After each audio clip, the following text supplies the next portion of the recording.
I've never sworn at him. I didn't even hear it. I didn't know when you listened to it. I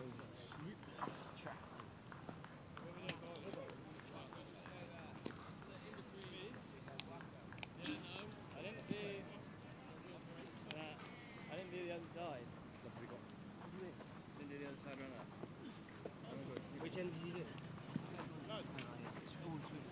Oh, Spinner's going to bowl 5 each.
Where's all the drinks?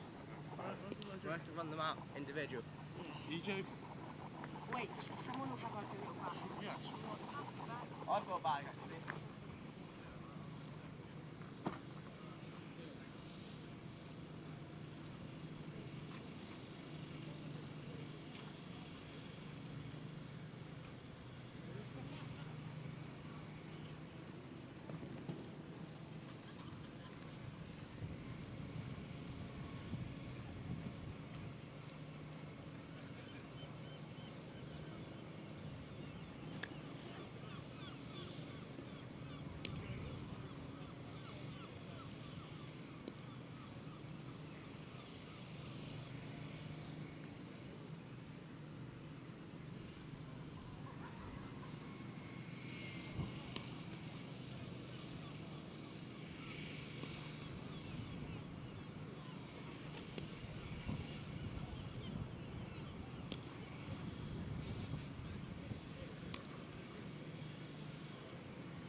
Chris Cole, isn't he?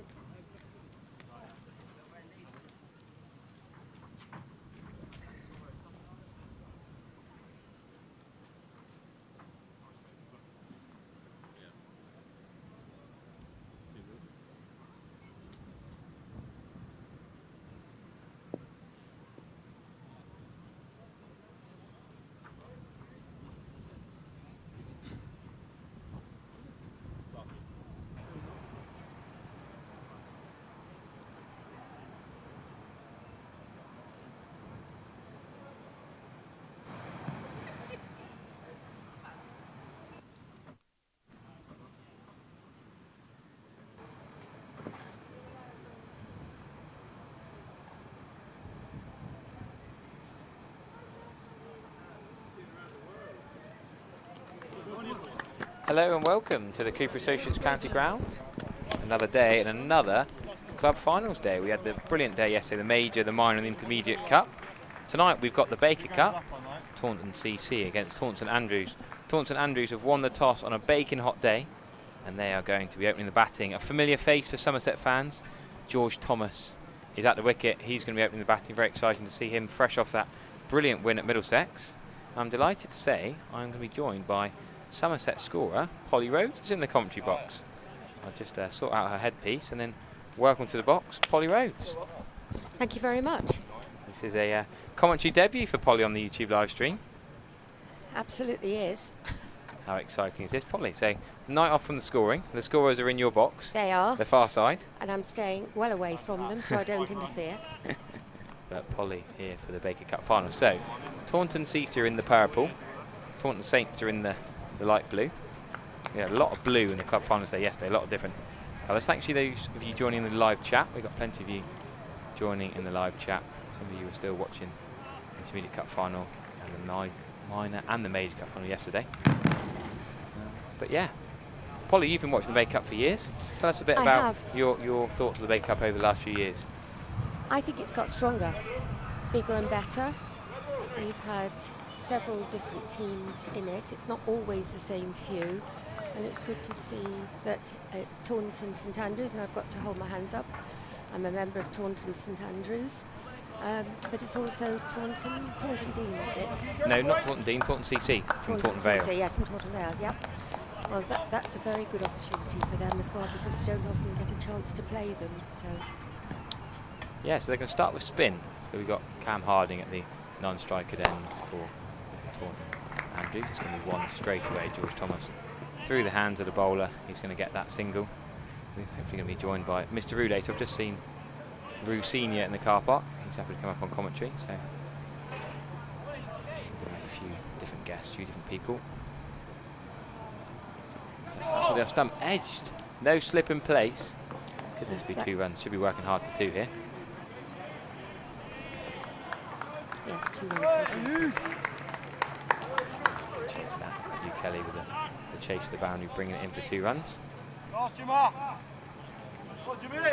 Hello to Jacob and Mike, who they don't miss a trick. They're on the YouTube comments. They're always here. They won't miss a game on the live chat. Short and wide, and Cam Harding has tried to throw the kitchen sink at that. And missed. Yeah.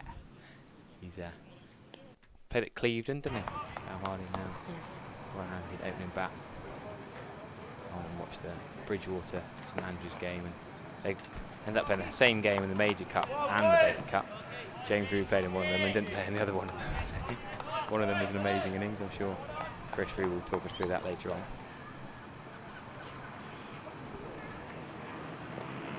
Oh, look at that for a shot. Brilliant cricket shot. It's going to be 4 all the way, the pink ball, quick outfield.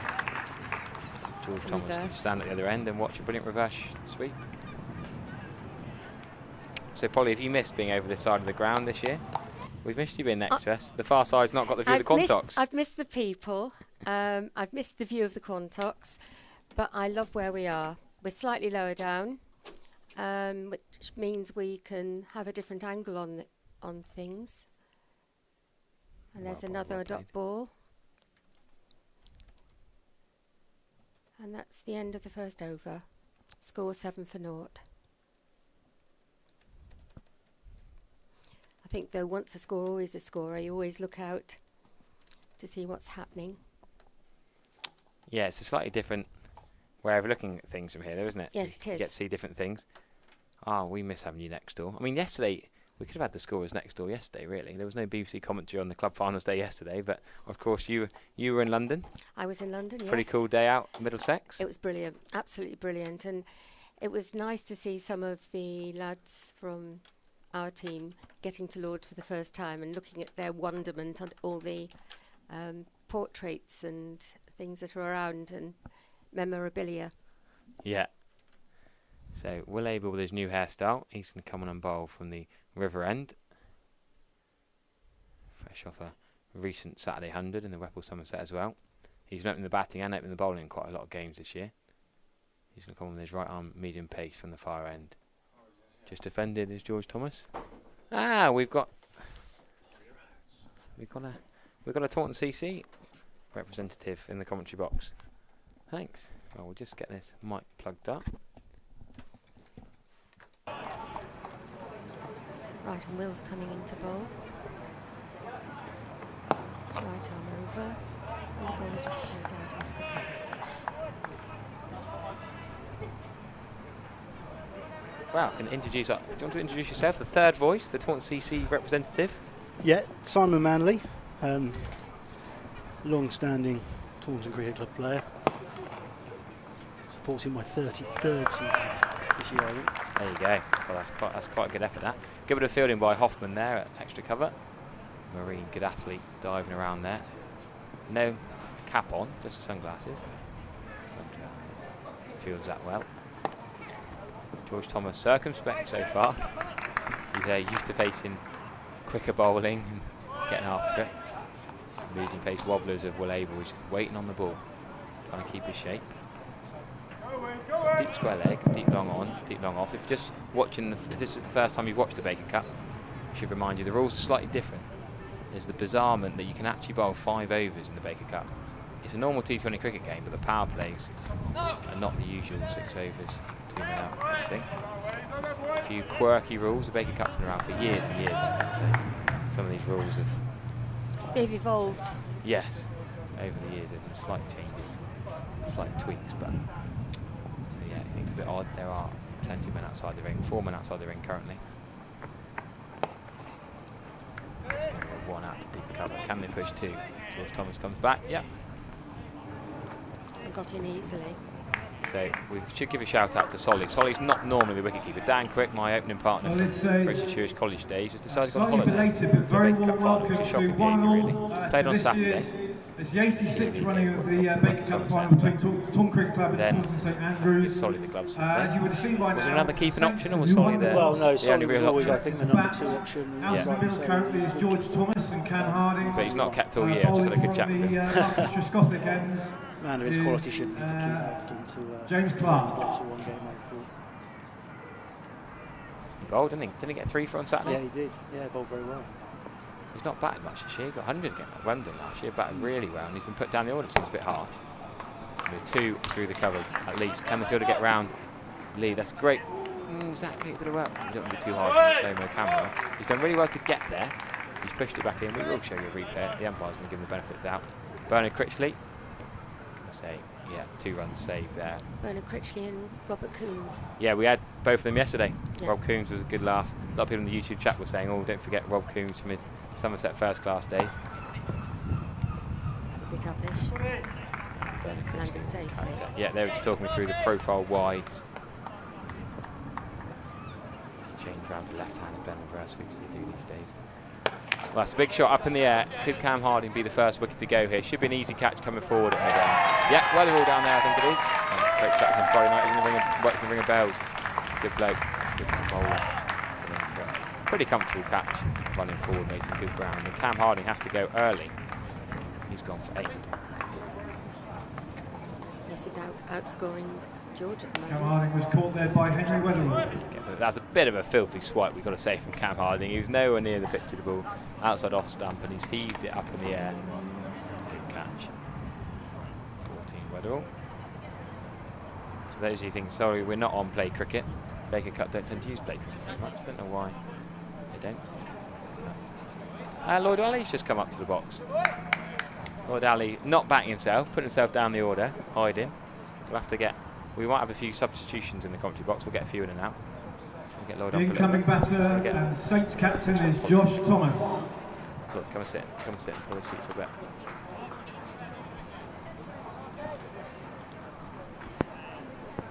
Lloyd Alley. Cam Harding, you probably missed that dismissal, trying to get up the stairs, did you? Blown a bit, yeah, I did miss that. What actually happened? Sorry, I didn't see. I was running Ball upstairs. outside the off stump. He's tried to heave it for 6 and just chipped it up to long on. Shame. He's been in good form, Cam, to be fair. Could have done with him facing a few balls. Well, it brings the two brothers, George and Josh Thomas, together. Josh, the left-hander, on strike. George, 3 off 7 balls, getting himself going. But to get these 2 boys back in the side after, well, Josh hasn't played the last couple of games as much, but the form George is in, it's great to have these 2 back in for you guys, isn't it? 100%. Hopefully, again, obviously big game on Sunday. Chance are we won't get them for Froster at home on Saturday, but they've played in every round of this competition, to be fair, and as their Saints sort of young lads played in this competition for years and years, any opportunities to play in the Baker Cup, they happily will. Rui obviously was due to play as well until England Lions came calling, so it would be nice to have him from our side of things. Taunton perhaps probably not. Well, delighted he's been selected for the Lions, if I'm honest. Well, I was thinking about that though. Like, I'm on commentary for the Lions game against Sri Lanka Wednesday, Thursday, Friday. I'm going up to New Road, and I thought actually James playing a 20-over game on a Monday night isn't really going to do any harm. No. The Lions, it doesn't start till Wednesday morning. I think he wants a bit of a break, to be fair. I know he's up in London. There you go. Chris has just come in the back of the box, filed with the information, so he's got to have his meeting tonight. Another special, we had a nice special family gathering in London. Good to see the whole Root family there. Also a warm welcome to our 2 umpires this evening, Bernard Critchley and Rob Coombs. Busy few days for the Root family as always in the summer. But no, we'll see Thomas. Is Thomas coming in 4 or 5? Thomas is down to bat at 4. Yeah. And continuing to bowl from the river end is Will Abel. 2 Thomases and then Thomas.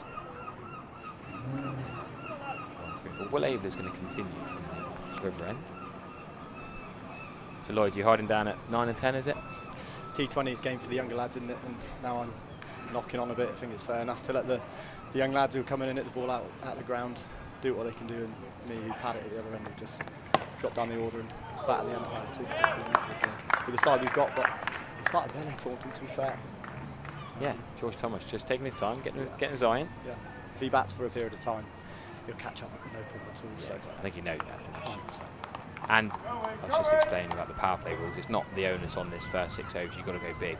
You can really build an innings in the Baker Cup with men out on the boundary throughout the innings. Will Abel's running quite tight lines here so far. Good start with the ball. Other than that ball, just as I put the markers on him, that's all the way down the leg side for 4. It's a tough format with no power play. 5 overs a bowler, so as a top order batter, you come out expect to see 2 men out, and all of a sudden you look out and there's 4 men in the ring. It takes a bit of adapting to, but I mean, the first time I ever played in the Baker Cup last season, I bowled a really nice 4 overs, and off I went to the balance. And no, you bowl a 5th. I was like, what? How is this allowed? Bizarre. I was quite happy as a bowler to bowl a 5th and bowling well, but 100%. a Taunton Vale against this lot is quite nice, big boundaries. You can put the men out, and It's nice to be playing on the pitch. yes, years gone by, we would be on the sides. No, Nick Pepper loves it, doesn't he? It's lovely to be at the centre.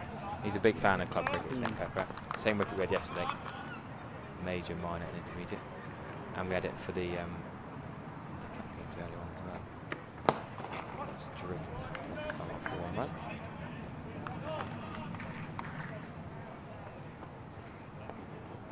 Yeah, cracking weather for it. You can ask for a better evening of cricket here. Baking Cup final. If you're just joining us a little bit late, Taunton Andrews, easy decision having won the toss, I presume. Yeah.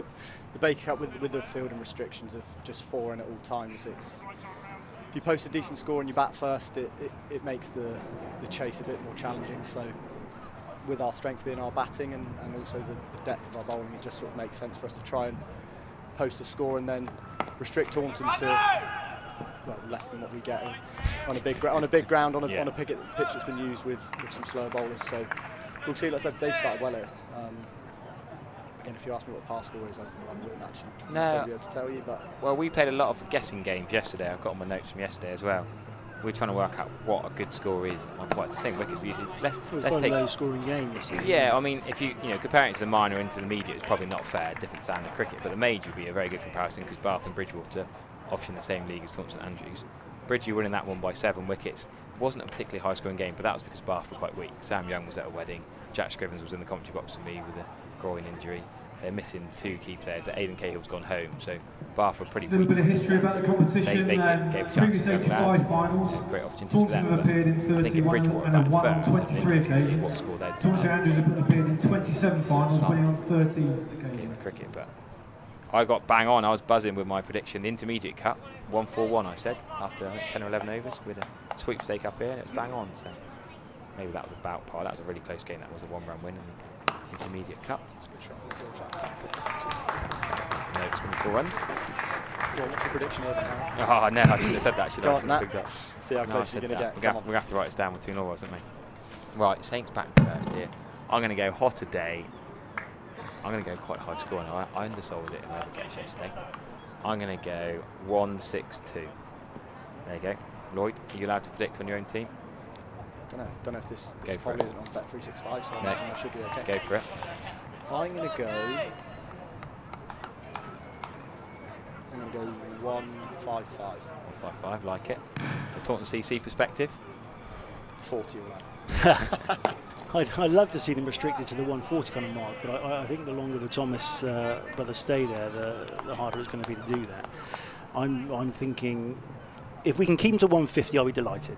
Okay, we go 150 exactly. So I'm going to go 150 exactly. Okay. There you go, there's more runs for the offside. This one could be 4. Deep cover's done really well to get around to that. Great bit of work. Will Josh and George push for 3? No, just hit the 2.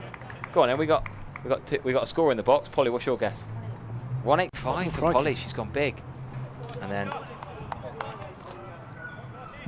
only got 3 mics, so I'm going to have to translate. We're going to split 3 mics between 5 of us. We'll make the most of Lloyd before he's got to go and think about anything else. But and then Mr. Root, we've got to have your prediction as well while you're up here.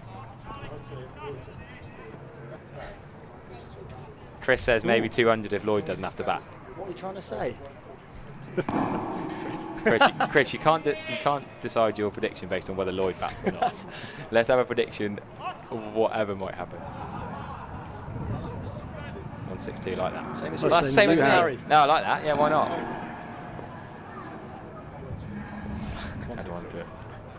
Brilliant stuff. So that could be a push for 2, which is wide. George could come and go. Really, these 2 don't want to get injured for the big semi-final on Sunday today. Don't blame them. They're quite happy to play, but we don't want to push the run in too much. Can't blame them. Long day yesterday up and back from Lords. And stiff bodies, I can imagine. Yeah. Although Josh didn't play. So we'll just get him rid of his helmet. He's going to stand back. Cap to the helmet. Captain's coming on for a bowl. Yeah, so Liam Redrup was injured early in the season. Wasn't bowling his medium pace. Was it for a few weeks, wasn't it? A few weeks he was out, but no, back to full fitness now. Good to see him back. He's the skipper tonight, no Dan Crick. So Fred is the captain. Ted on his back. He's just working out his field setting. Played a bit of Somerset 2's cricket. Change bowling at the River End is the Taunton skipper for this evening, Liam Redrup. Nice action, really good technique. He was quick when he was younger, coming through the system. I remember he got it through because I think he might, I can't remember where he was at school originally. He went to King's and he came away from them, found a good few yards, and then got signed here. Yeah. Yeah, and he bowled. I can't remember which school he's at, but he definitely found a couple of yards of pace, that's for sure. Just leg side first ball. Kelly does well to top round. And Former skipper. yeah, there's a bit of experience out there, isn't Yeah, still happy to be in the side. Josh will be a little bit annoyed he missed out on that. He's tried to whip that through leg side for four, take the one leg by, but was hoping to hit that leg stump half volley to get his innings underway. So 25 at 5.1. It's not simple in T20, is it? It's just quadrupling that. That's what we love about cricket in T20. There's going to be an acceleration at some point. Hoffman comes up in the ring. Could be a wide. Yep, Coombs has to give that. Easy decision for Coombs there. So, yeah, what about Saturday then, Lloyd? How many of your team, obviously George and Josh have been in and out with the Somerset stuff, but how many changes have you got from Saturday? For today? Yeah, because Kaz Kamansky's down at Devon, down at Sidmouth. Yeah, let's not talk about that, Harry. No, I'm joking. I don't, but he's got minor counties 3-day game, and so that for him takes priority. He's been bowling the heat today, hasn't he? Yeah, he has. So he's out. James Travers and Toby Williams-Thomas are back from Community Shield and Board Masters. Yeah, that's poor excuses from both of them. A big game, Bath away, and they decided to go gallivanting down in Cornwall and going to watch some football. Crazy. And then Toby had the cheek to ask me if I was on continent. I thought, well, yeah, but after you missing Saturday. Yeah. No, it was good. Look, we went to Bath. You had a minibus, didn't you? Yeah, we had a bus to Bath, and then to be fair, I think from today, most of these lads, we all went up to watch the lads at Lord's yesterday as well, which was nice. So a good couple of days actually. We didn't play well enough at Bath.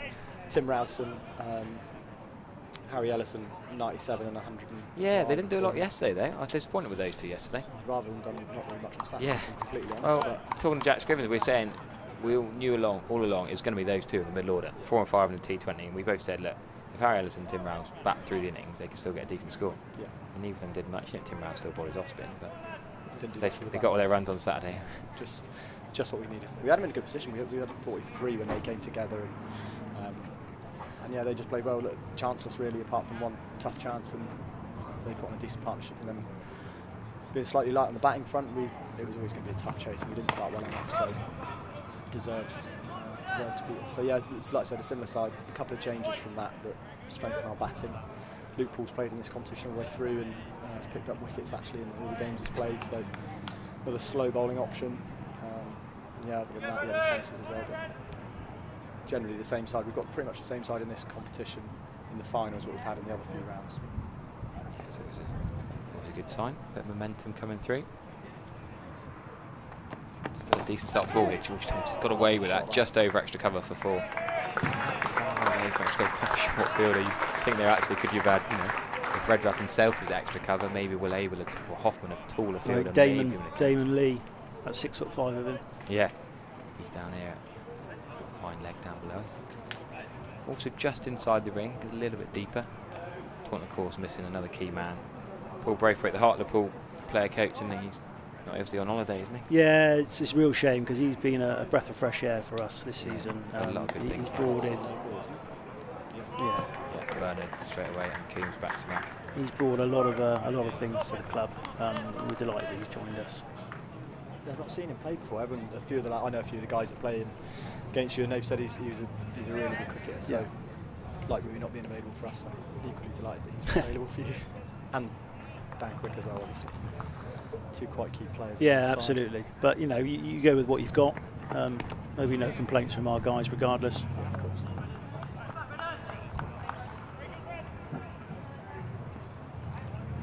Just looking at George Thomas and Josh just practicing their shots again and again. Not quite happy with them. They're used to playing on pretty fresh wickets, so to play on a wicket that's been used quite a lot here, slightly different for them. Oh, I think a 38 for 1 off 6. I think we'll be delighted with that. Yeah. Good start from us, I think.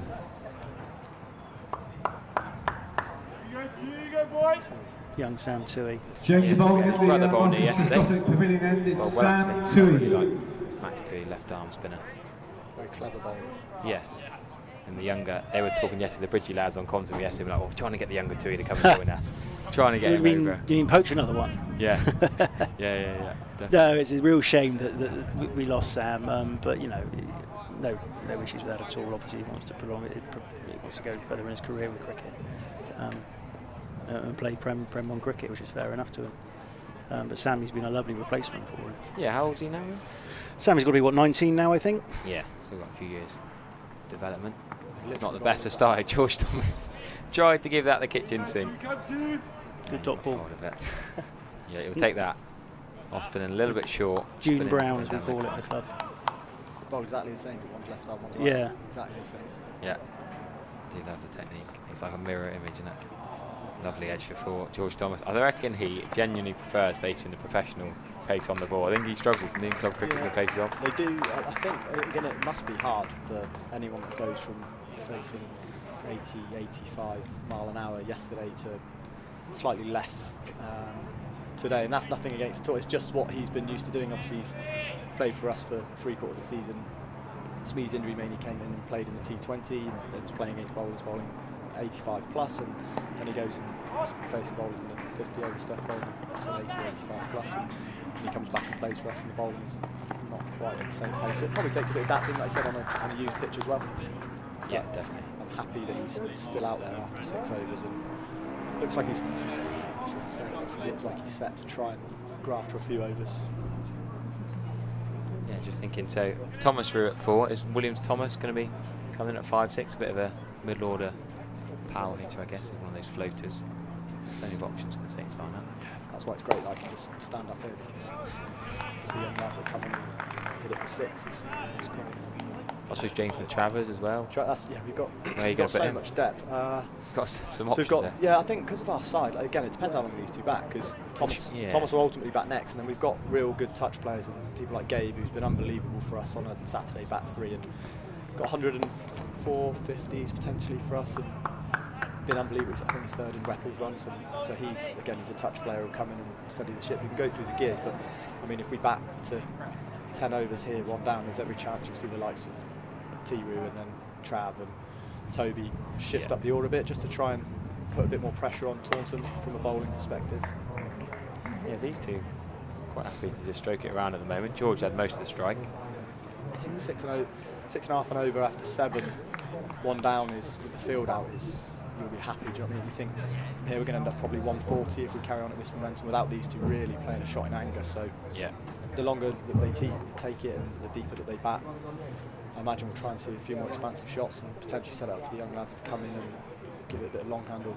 I'm surprised we've not seen Jordan Hoffman yet. Taunton saving him for the death, do you reckon? Possibly. Seeing Liam Redruff again. It's, you know, with a change of captain comes different ideas, perhaps. And then Weatherall's going to have a bowl at some point, you thought? Yeah, I would have thought so. A couple of seamers being saved for the back 10. Solly Woodall's got no one around him.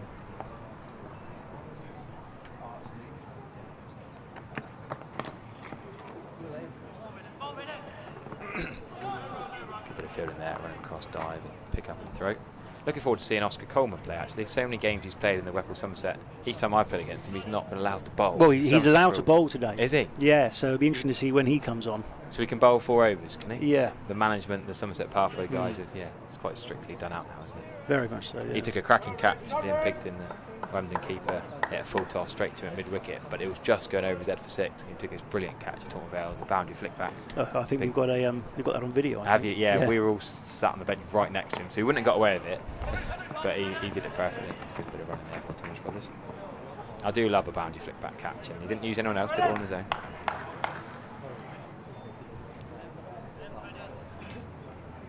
Decent crowd down below us in the Trescothic Pavilion, and the family stand is the main area people watching from tonight. So you had a bus to Bath on Saturday, you had a big coach to Lords. Most people can walk or get it a bit easier tonight. I think there might be a few that sat down in the sun with the thatchers or 2 potentially. Yeah. 3 days of watching cricket from the Saints fan club. There's quite a few. To be fair, we are lucky. We have a pretty good following in terms of first team cricket. Chris and Debbie come and watch pretty much every game.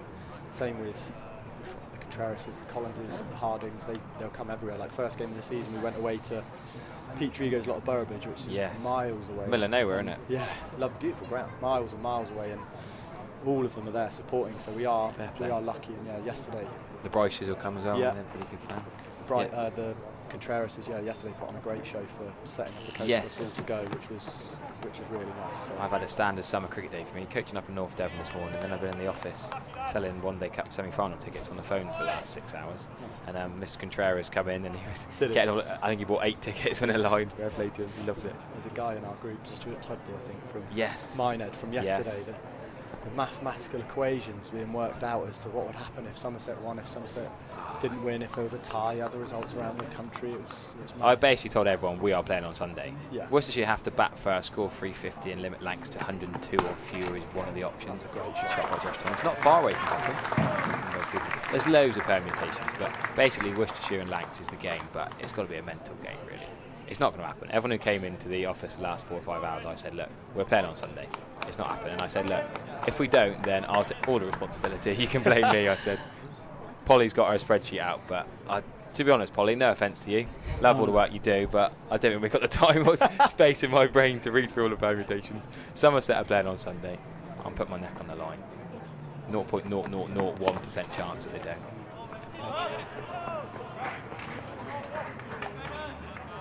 Still a good squeeze. 250 more than Lancashire, I think.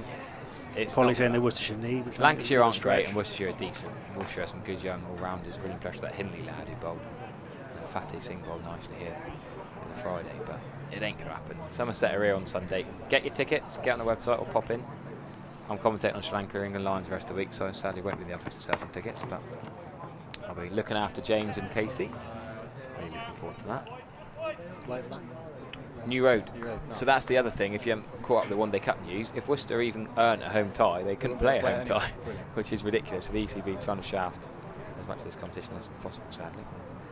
So yeah, Worcestershire could earn a home tie and then have to play it somewhere else. They'd probably play at the away ground. Just kidding, so they wouldn't have the time to get that ground ready either. So we can see 2 continue from the Scotland Pavilion end.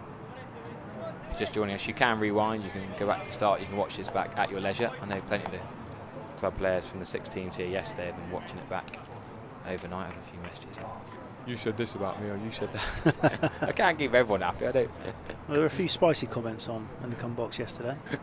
There's a lot of split loyalty when you have the Bridgewater chaps come up on commentary with the child characters who could laugh. There's always a bit of banter amongst the working clubs. Somerset lead yesterday, of course, as well. Good bit of fielding. Just one run. Tui coming round to left-handed Josh Thomas and over to George. Now they're getting a bit of stick in the chat. Richard Hingston says, tape over the Somerset helmet logo. That is an alpha move.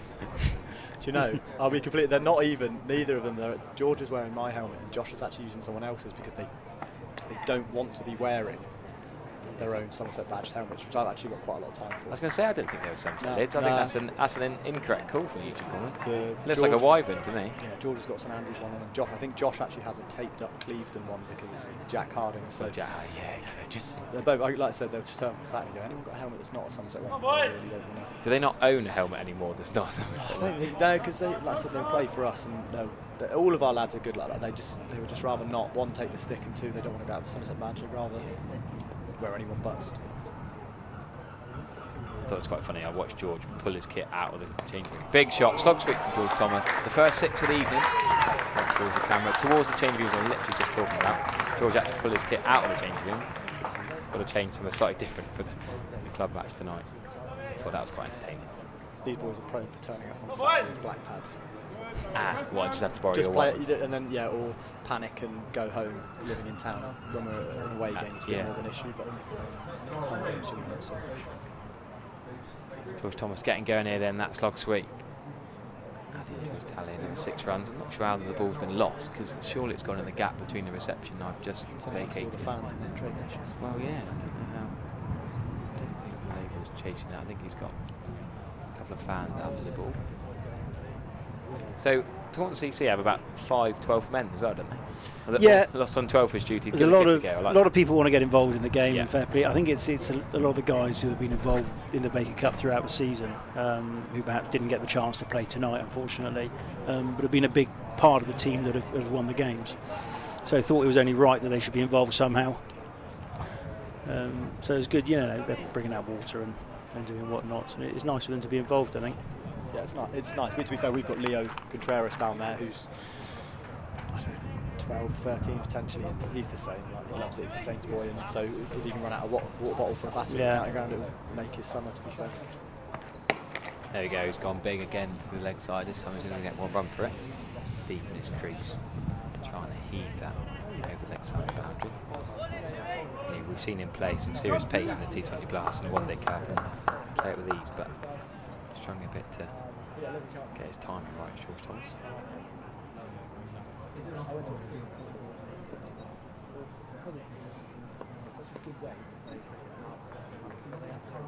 Average of 36 in the match-back One Day Cup.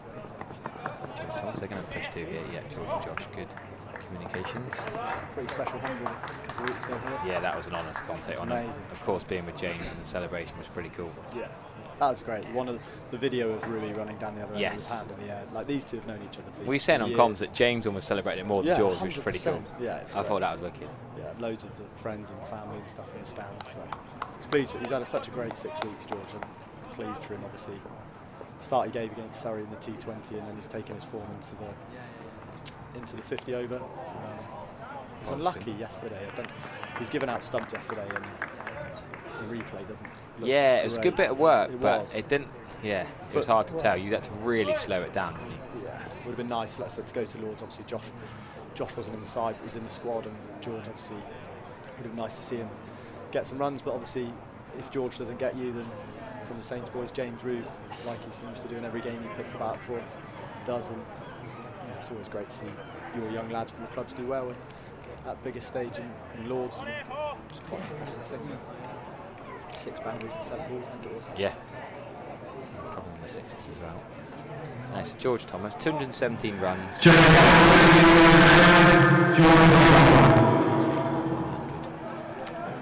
special that. Strike rate 72 as well. Looks like young Carl. Is it Hoffman coming on now? Yeah, I thought we would have bowled a little bit earlier. For the last of the first half, 9th over, 10th over. He had me caught a deep third man. I thought I nailed it. I haven't hit 6 in the Weffel Somerset all season. He bowled me a short ball and I was well happy with my uppercut. Absolutely nailed it. Wemden quite a big boundary out there. And Weatherall round, took a good catch about an inch off the rope. I was quite happy with the shot. Don't normally try and hit 6 over the fielder, but. Did these guys beat you? Rained off at our place and nearly rained off at their place, but then they beat us comfortably. Oh. That would have been gone with direct hit. Yeah, we started at 12, played for 45 minutes, and we had 4 hours waiting around watching the test match. It was that Saturday when everyone else had rained off pretty much. Yeah. Fair play, they got the covers from the far ground. Taunton Vale lads Quickie was organising the troops with like 6 different sets of covers and sheets. They weren't allowed to use the roll-on covers. They got the roll-on covers from the far pitch. Fair play, as Josh Thomas goes big. Often taken for a 1-bounce form, just inside the rope. Yeah, fair play, they covered the wicket, and then the umpires were going to call it off on the forecast, but then somehow we started again at like 5:30, 6 o'clock, and we suddenly needed 200 off 21, and we got nowhere near it. To be fair, we were outplayed the whole round. I was relegated down to number 7, and then got chat for batting down the order. I wanted to open, just don't score quickly enough for 2020. Well, it wasn't my decision. I'd have more than opened. Let's see, was it young James Baker took a 5 for? Yeah, he stopped bowling left arm orthodox. Now he's bowling left arm wrist spin. We've got actually on Saturday we had me bowling leg spin, the overseas bowling left arm finger spin, and then we had James bowling left arm wrist spin, and Harry Love part time right arm off spinners. So we had 4 spinners, all 4 options of spin completed. Chipped one up. Top edge of that, he's going to get away with it. He's going to get at least 2. I think someone's saying he might be the youngest person to take a 5 for in Weffel cricket. Oh, he'll be listening to this. He's just put in the Wemden WhatsApp group. Is anyone coming to watch the Baker Cup tonight? I'd like to mute and archive it. I love that. He'll love that. His ears will be burning if he's listening. If he's not made it, he's got an earpiece in. I'm not sure why he ended up at Wemden. His father played for Taunton all his life. Oh yeah, as I say, Mark's a good bloke. I chat a lot with Mark. Yeah, he was Taunton. Talks about some of the commentary makes Sam Dallin quite a lot. I'm still banging it in. Big Dow's just got married. Yeah, and he's having a kid soon, and he's meant to be with me at lines for Lancashire in the week, but he's Durham dallying half the time now. He's Lancashire commentator, Durham commentator. Not always down here anymore. So Will Hoffman persists with his short ball attack. He did bounce me first ball I placed at your place the other week as well. He's been known for dropping it short. I got a few ground. Sorry, that's one ground you can bang it in. Well, yeah. I just happily ducked underneath it. Fair play. Next ball, played my shot of the season, hit him over his head before, and all the London lots of, what's happened? I was quite frustrated that I'd been put down at number 7. So I thought I'd better make a point here, hit him over his head. And got a few points for it. I like that. Bit of a competition. You know you're in a game. I like playing against Marines, they're always competitive. They're right out for it.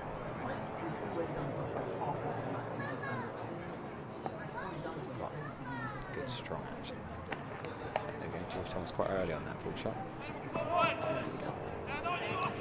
There's a lot of twos out here. There's a tricky balance yesterday that the club captains, I was looking down, trying to work out where can you be 10 yards off? Because even the Whipple Prem ground, you never play one quite this big. I know this is small by professional standards, but you've got to forget, for club cricketers, that's a long way. 1 to throw, but also to get a 2. Can you take on a 2 to the arm? Have you guys chatted pre-match about your tactics of the running? Yeah, like most of you guys have played it, of course. And that's the experience we've got. Obviously, outside I've played a few games here, and he talks about how small it is.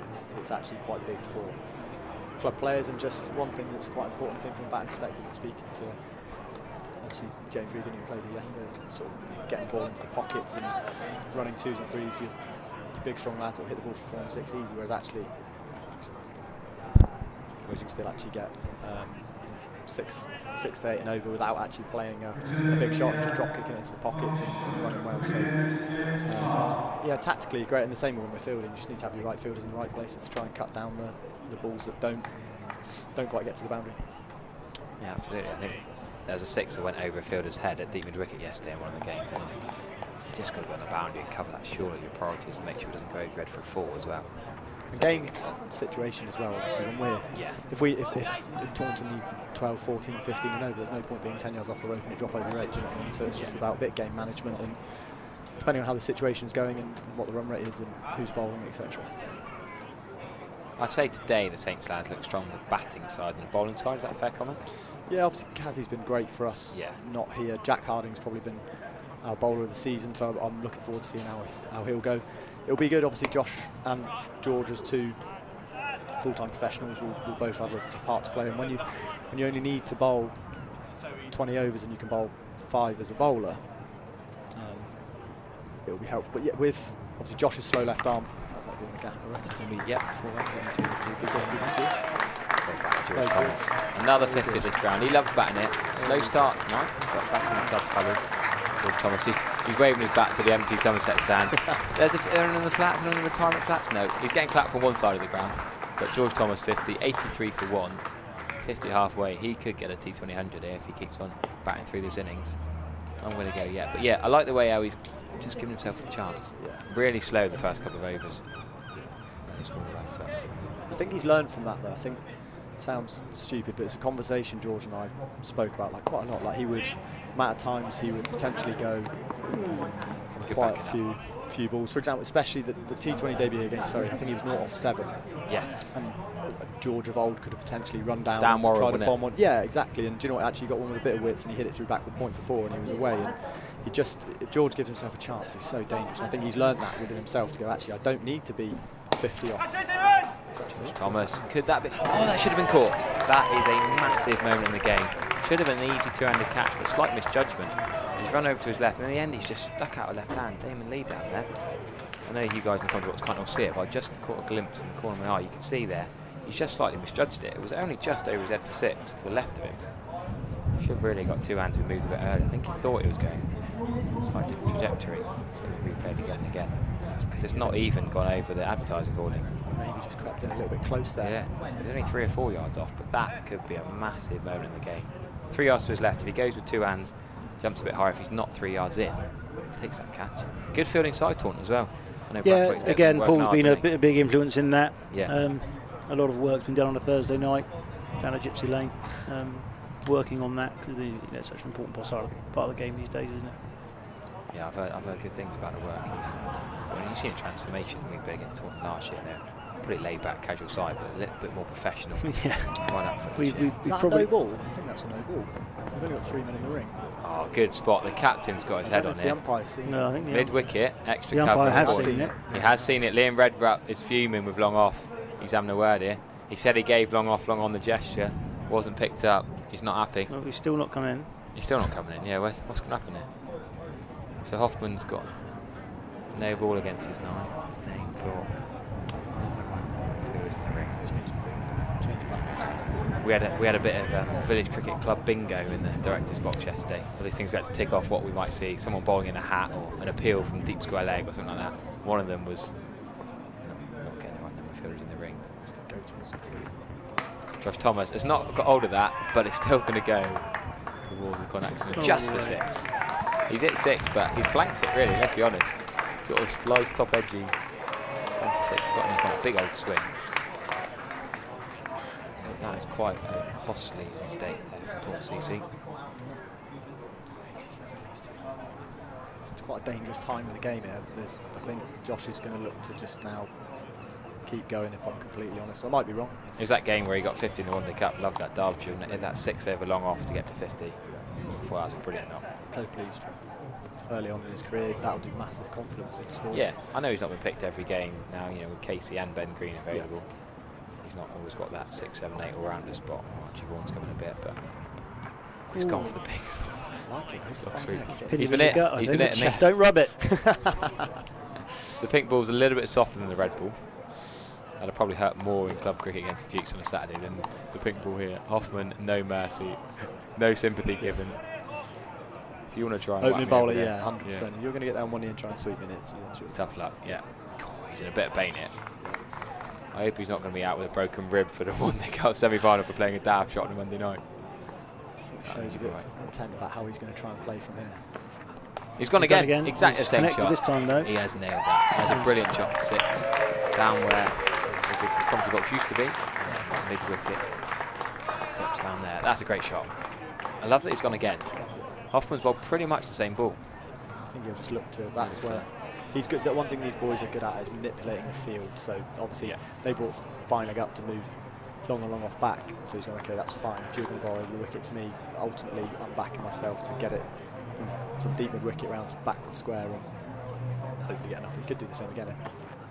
I think he went and then really good wide Yorker. Oh no, misfield.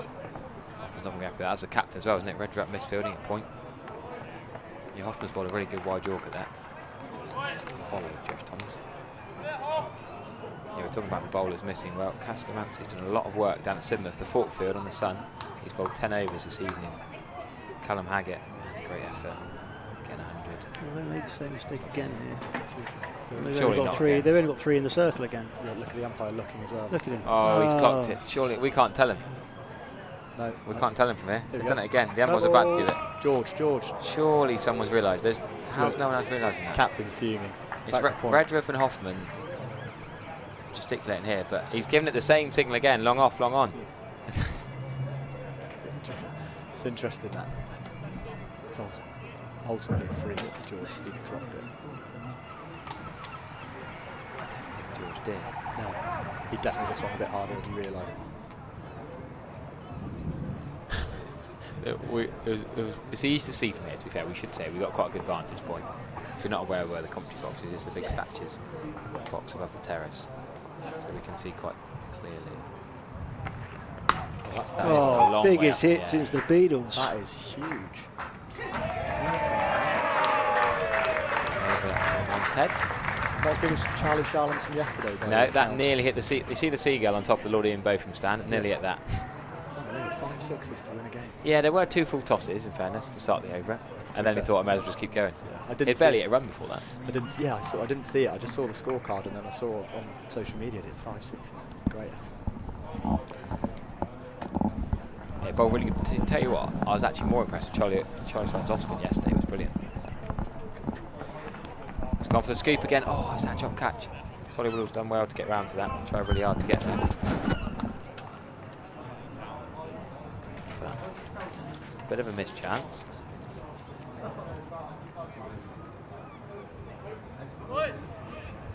Nearly got the second attempt, didn't he? Nearly parried it out for the Replay second catch. That little scoop, Josh is looking for a fine leg up, pace on the ball.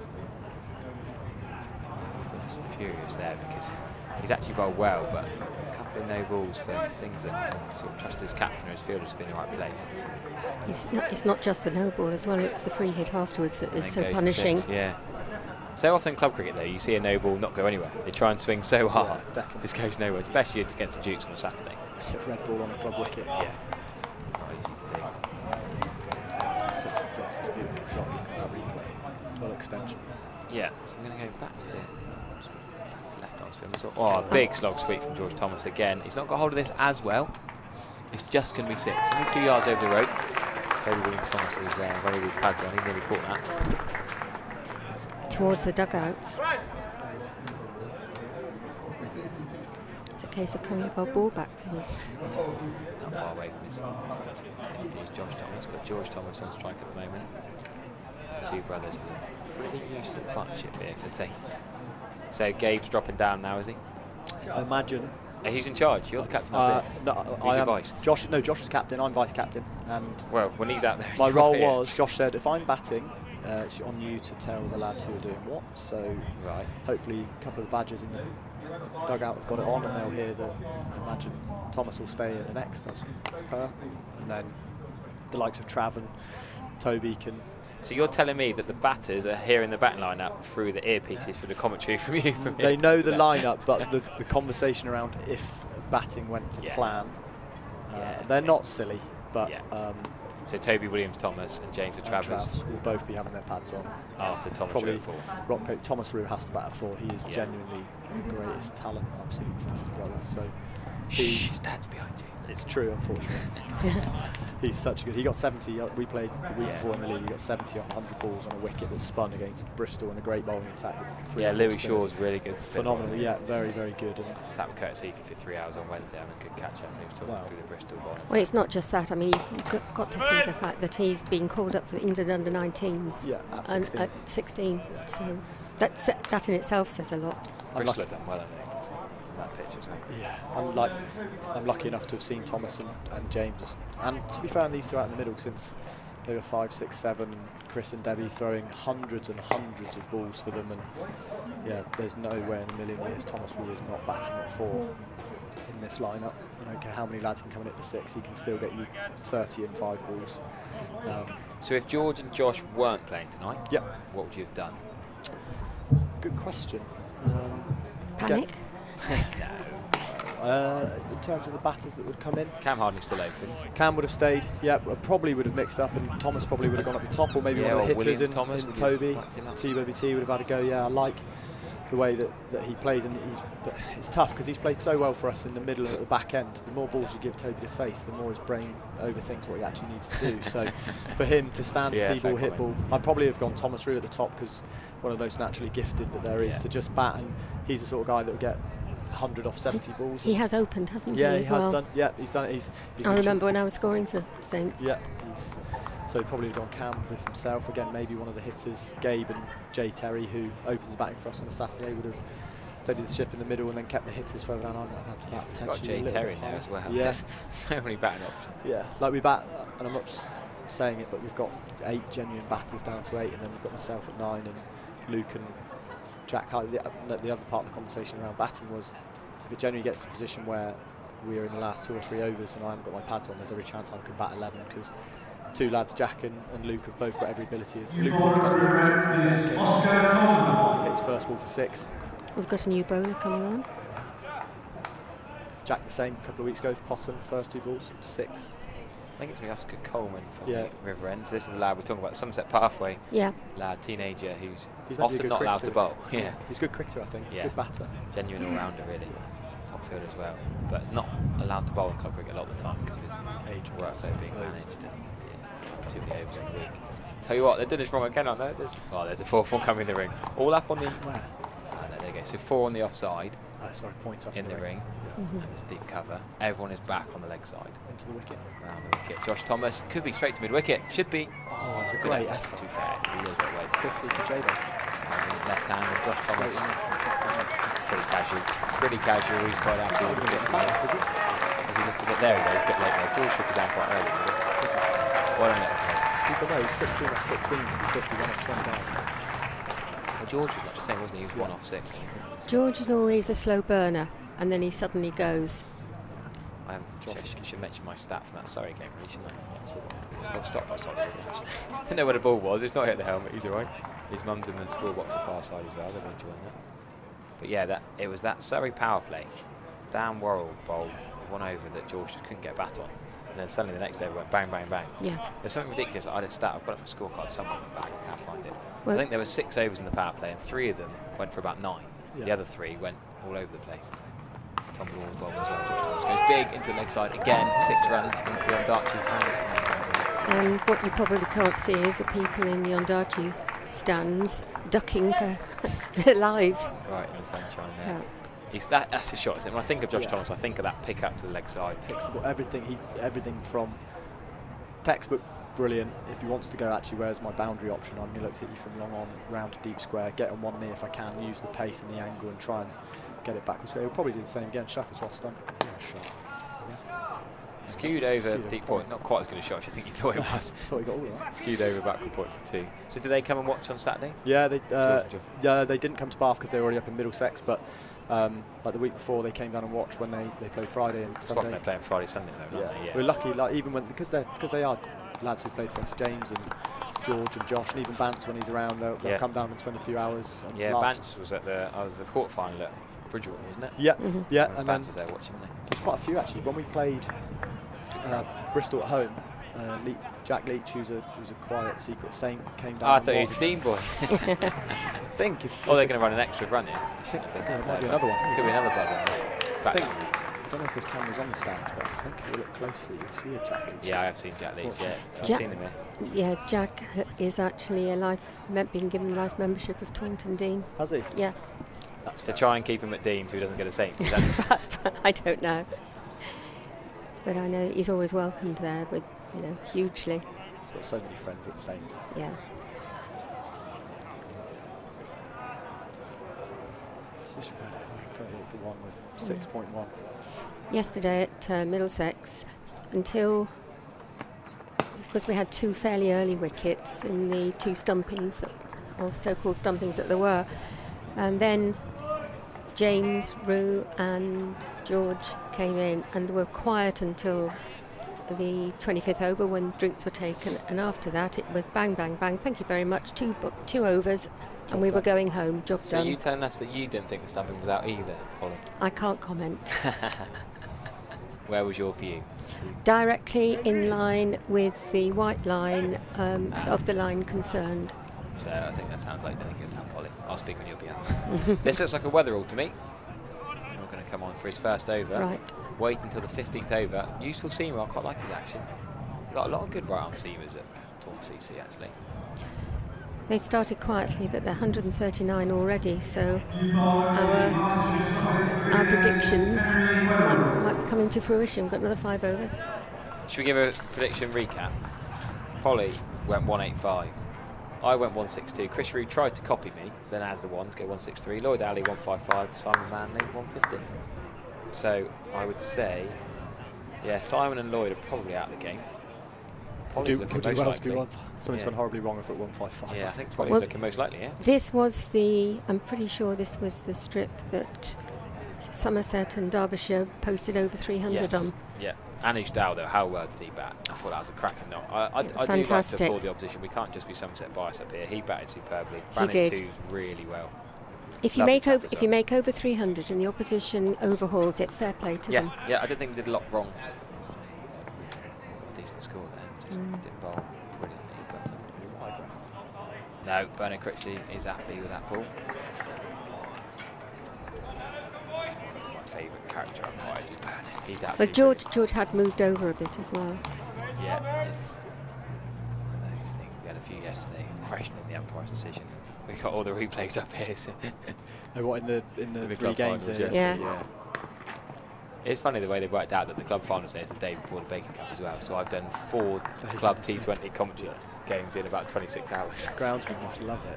Nick Pepper loves club cricket. I've never known a groundsman who loves club cricket more. We're still hoping that there's going to be commentary / media 11 against the ground staff 11. That Probably would have be to good. stay and watch that or commentate or score that live stream. You lot can all Yeah, come. that'd be great. Unofficial, I probably should be announcing this on air. Imagine. Hoping last game of the season. But, Well, I mean, the Lords ground staff have a game on the day after oh, the season's closed. They do it, Lords. Well, I've still never played on this hallowed turf, so I'm pretty jealous. That's a good shot. Well played. Swept round the corner. It's one of those. I'm still slightly annoyed that we shouldn't have lost in the quarterfinal of this competition at Chard in the Baker Cup, and we potentially could have chased down Bridgewater's total, which was elevated by me getting whacked everywhere in the quarterfinal of the Major Cup. So I feel every right that I could have been playing it twice in the last 24 hours. So Peregrine crossing over. Peregrine Falcon. Yeah, Peregrine Falcon over there. Yeah. It was a seagull, Polly. No, the seagulls were the bigger ones in front of it. Josh Thomas has gone. Thomas Rood did that quite well here in the 19th game. Could it be a run out though? George just in his ground. Thomas. Bit slow in collection and throw. So many Thomases in this game, it's ridiculous to keep up with. George Thomas, Josh Thomas, Thomas Rood, and Toby Williams Thomas. It's like Somerset side, Just 5 Thomases. Yeah, As I've said, it ought to be Thomaset, not Somerset. So normally we wouldn't commentate just using first names, but for the purpose of this, it will actually be easier to say George and Josh. George has pulled into the leg side for 1 run, well fielded by Will Abel. You can tell it's Will Abel. The throw, the sidearm throw, the Glenn Maxwell, or even when Flintoff got that amazing Ashes run out, that sort of sidearm flick, isn't it? Cracking athlete is Will Abel. And the score goes up to 146. Yeah. Sweep or reverse sweep. Big gap between deep square leg and short 45. Reverse sweep. Oh, he's gone. There he goes, though. The ball's going to go a long way towards the boundary. Hugh Kelly's going to go and get it, but Josh Thomas has bowled. He's gone for that switch hit. But he has made 67. He's actually outscored his brother, overtook his brother George, the older, experienced opening bat, but cracking partnership from the 2 Thomas brothers. And is it not Thomas Rood coming in? No. I'm going to just leave to nip down to the bench, if that's He's okay. not happy with this. No, I just think, no, it's nothing against Gabe. We've got 5 overs to bat and he's a touch player. We've got Thomas Rood and 2 Trav and Toby to come. It would have been, I might be wrong, he could get 60 off 20 balls here, but and I hope I am wrong, but just feel that's not potentially the conversation we had before the start. So I am going to leave. Thanks very much for having me as always. Fingers crossed we don't see you in my pattern. See you later. Thanks very much, Lloyd. No, we love the honesty. He was very honest and very open all along about where he wanted certain players to bat, and that's fair enough. Talk about the touch players and who hits it, so that's a totally fair comment. We'll save Chris Rood for the second innings. So Yeah. we'll bring the Taunton correspondent back in the box. Yeah, nice to see Gabe out there, another former Taunton player. So when did he leave? Oh, probably a good 5 years ago now. What was He the had inspiration a behind small that? stint for Ascot Shatwick or Yeah, Shatwick and Polden. They're Yeah, now I'm playing there 2 Saturdays time. I think I've got them this weekend actually. Yeah, Callum Haggett's lot. Yeah, had a brief stint there. God, he's had 3 clubs already. He's not even 20, is he? No, I know. He's Why's young he had lad. 3 clubs already? Why does he keep moving? He was about 15, I think, when he first came to us. He's settled nicely into the Andrew side now. Where does he live then, to keep going from Taunton then to Shatwick then back? I couldn't go, as I say, he's a Millfield boy, so maybe around that area.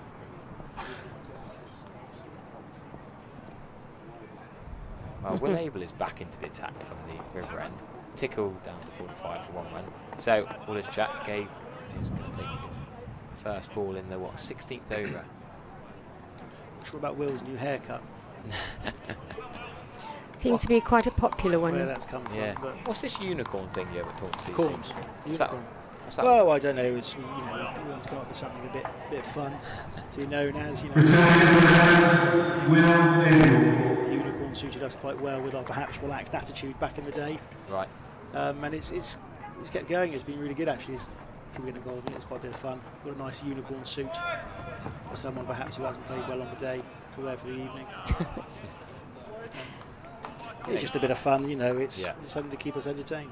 Fair enough. I think they could have done 2 there. Gabe wasn't running straight away there. George Thomas was sort of looking for it.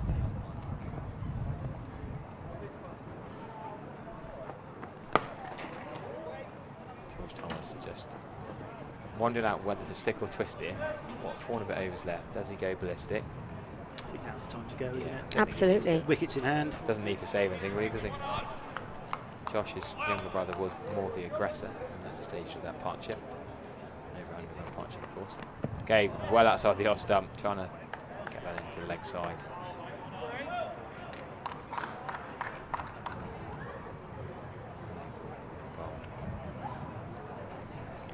Nice lot of people here, quite a few here. But I always think it's nice when it's two Taunton sides in the final. Yeah, Baker being very much Taunton based. Yeah.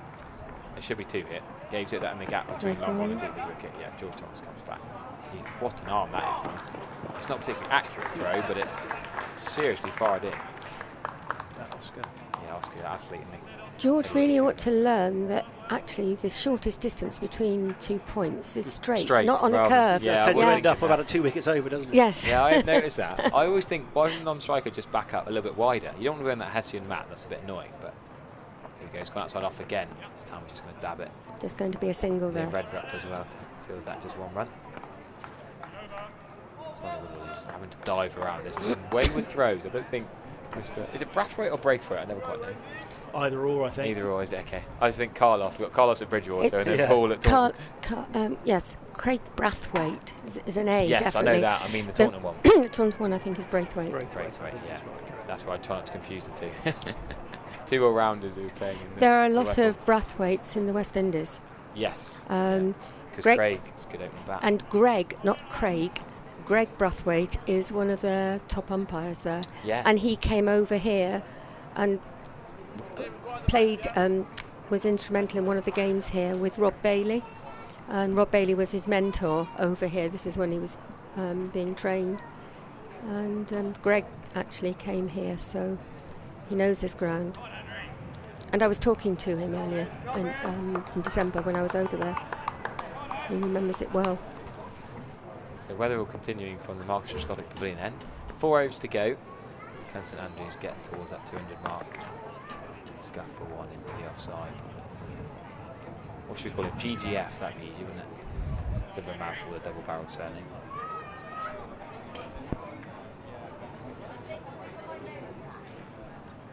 The first wicket fell, Cam Harding 11 for 1, and then 135 the 2 Thomas brothers put on. Well, now's the time to start going big if they can. Yeah, indeed. Oh, that's a wide. Got to be. Yeah, a wide. Can't not give that. First over just went for 7, Henry Weatherall. Oscar Coleman's first went for 16. The opening bowler's used up his 5 overs. Yeah, James Clark 5 overs, 1 for 39. That's gone a long way in the air. George Thomas, he's not even running. Straight to long on, should be an easy. He didn't go thumbs up. Reverse on the foot with him, he went like thumbs together. George Thomas knew that would be out soon. Clark wearing Abel t-shirt. Ah, that's a confusing one. Yes, I think you're right, actually. Why has Clark not got his own shirt? Oh, probably not. Is that standard procedure, is it? So Will Abel's got 2 tops. Oh, this Thomas coming in. No, it's Toby Williams. Toby Williams Thomas, yes. Toby Williams, yeah. So after all this chat, Thomas Rue might not even bat. Lloyd Alley will be fuming. That's why he went down, I think, but his pads on. Lloyd is probably the most keen for that number 11 and holds it on his team. Yes, he always used to ink himself in at number 11. Good catch anyway. So that's taking a long way up in the air. I still think he's one of the best in Whipple. Lloyd Alley is a guards captain. He's very, very astute. Yeah, you're right. Actually, now he's gone, and I did like the way he noticed the no ball straight away. He's very even up here. He's thinking, oh, there's a gap there. The fine leg, you know, this is what shot Josh Thompson's going to play. One of the longer serving captains in the world as well. So Toby Williams Thomas hits a long, long ball. I've seen him whack a few against him at Sandford, Creedy Park, and Devon, playing the Wyvern.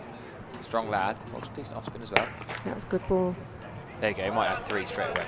Can they push hard? No, it's just going to 2.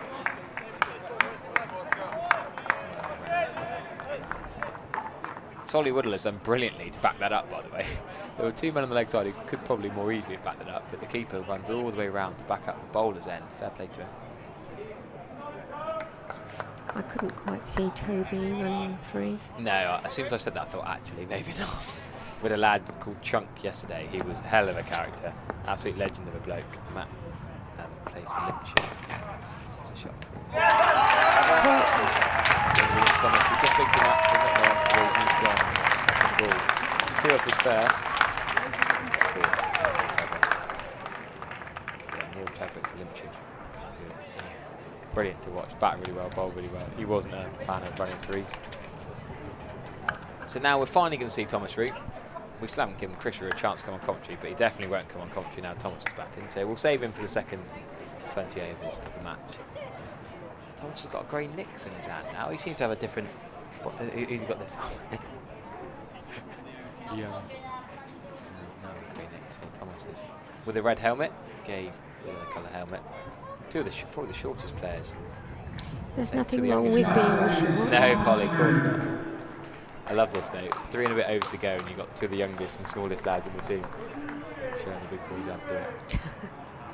Oh, I think the 2 Thomases did pretty well for that. Yeah, it's a pretty tough task for Taunton CC to chase.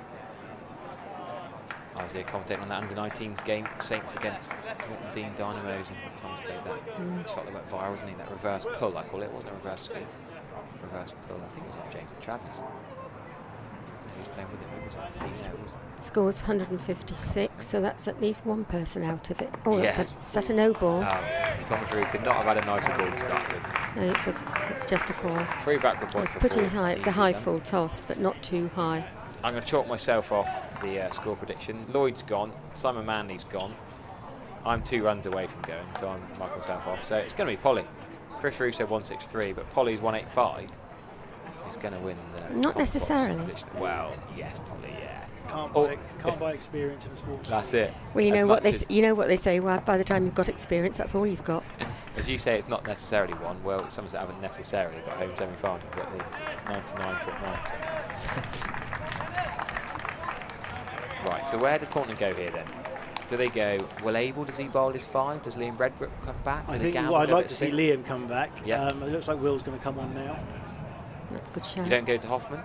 He's gone for 32 of his 2. He's been a little bit expensive, but he might be more effective against a slightly shorter, although I can see Thomas and Gabe scooping around. Yeah.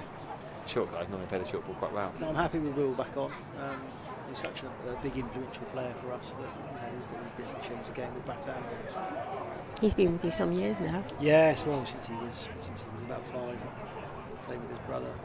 His brother playing when he was about 7, I think. Under 11s.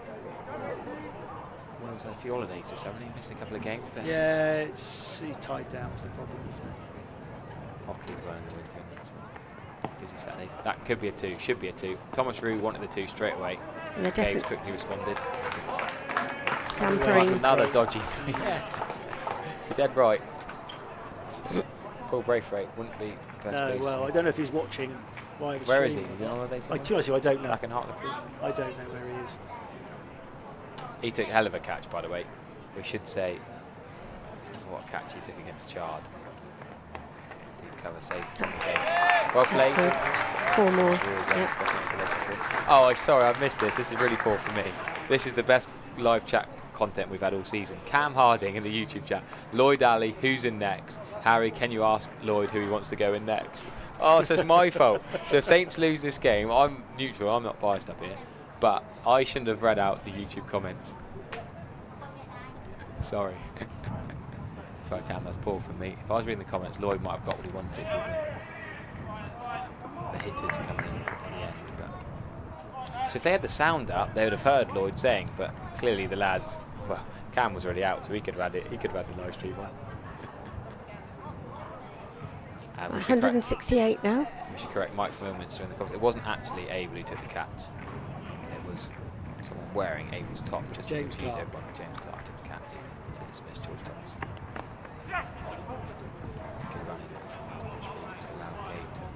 Well, a lot of them are trying to stay back because they're scared of long shots being taken. And the 2 youngsters are actually making hay because they're just tipping and running. Yeah, but how much does tipping them? Yeah, happy to take the singles at this stage, I think. Yeah. Yeah. I think Better than a dot ball. Thomas Reed fancies boundaries. He's at that probably 4. Hugh Kelly's chasing well. He's not far away. Good effort from Hugh Kelly. And it's 4. 169. No, yes, it's gone up to 160. It's 173. They haven't put it on yet.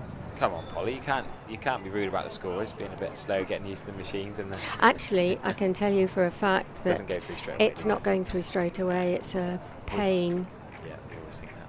Never read the scoreboard out, Polly. That's your little tip for CompTV. Wait until the scorers have let the system go through. Okay, you could come back for 2 hit. No, they're not. It's already. That's a decent throw. Yeah. So James Clark, he's not a name I've seen much in school cards. James, he floats in and out. He's been with us probably 7 or 8 years now. Works up in London, so he's not always available. Plays when he can, but he's an excellent cricketer. He's well worth the wait when he does play. So he's come all the way down from London for this? Yes, well, he played on Saturday as well. Well, he stays on it for a couple of days. So stayed down for this game as well. But he's a brilliant guy. Has he got a London club as well? No, not that I'm aware of. But he won't, he'll sort of have some Saturdays when he can. So. Yeah, he's a very busy man. Work and things like that. So we appreciate it when he can play. It's a shame that he's not available more often. 12 balls to go. Son of Rebecca. Yes.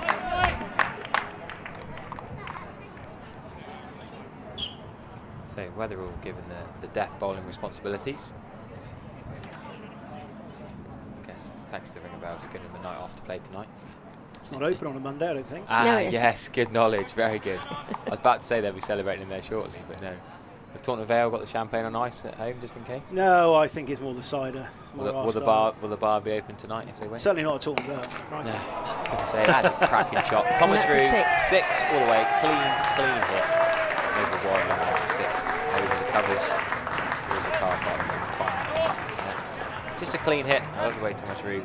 And that's 180. Cleanly swings through the ball. 180. You mean, Polly? Come on, give us a dance. No, I was thinking of the predictions. No, 185. You said. I know. You won anyway. Polly, you won a long time ago. Polly is very smug in the box because what did we do after 3 or 4 overs? Oh, a couple of overs, I think. Yeah. She's won the prediction. Oh, Brad Critchley is trying to get them to find the ball. He's trying to direct them. They found it. They got it back. So Thomas Reed was going to come in at 4, but ended up coming in at 6. But he still ended up. So he's 23 already. Yeah, he's already scored more runs than the 4 and 5 did. That's not a surprise. Waits on the ball very well. Big pickup. Now the scoop shot. Fine leg should catch that. And he's out. Well bowled, yeah. Right, is this going to be Lloyd coming in then? No, don't be silly, Polly. James Travers, that is. James Travers, I know. The Travers family are bizarre. So Dad was playing at Honiton, is now playing at Bridgetown. Brother Matt is playing at a Pottery, and James plays for Saints. I've never known a cricketing family where, well, it's not many where Dad and 2 sons all play at 3 different clubs. Ridiculous, really. Matt Travers was a pretty gritty opener for a Pottery, batted 3 a few times, but whacked a few for Somerset Stragglers, and he's at King's College as well. I think there's a lot of King's players here today. Yeah, Travers and Mum did a really great job organising the Bridgetown Centenary do as well. They live and breathe. James bowls nice right arm seamers and whacks it with the bat. There is a Bishop's Lydiard family that live and breathe it, and they also trying to support. I mean, one of them is actually in the youngest boy is in with the. Is it, what do they call it? Series 1, the disabled cricket, and he's loving it. But it does go in families. There's no doubt about it. Just going to push long off back. Coleman's going to come out to long off. 9 more balls left. Travers hits it cleanly. They're going to push for 2. He did it so well. And they're going to have 1.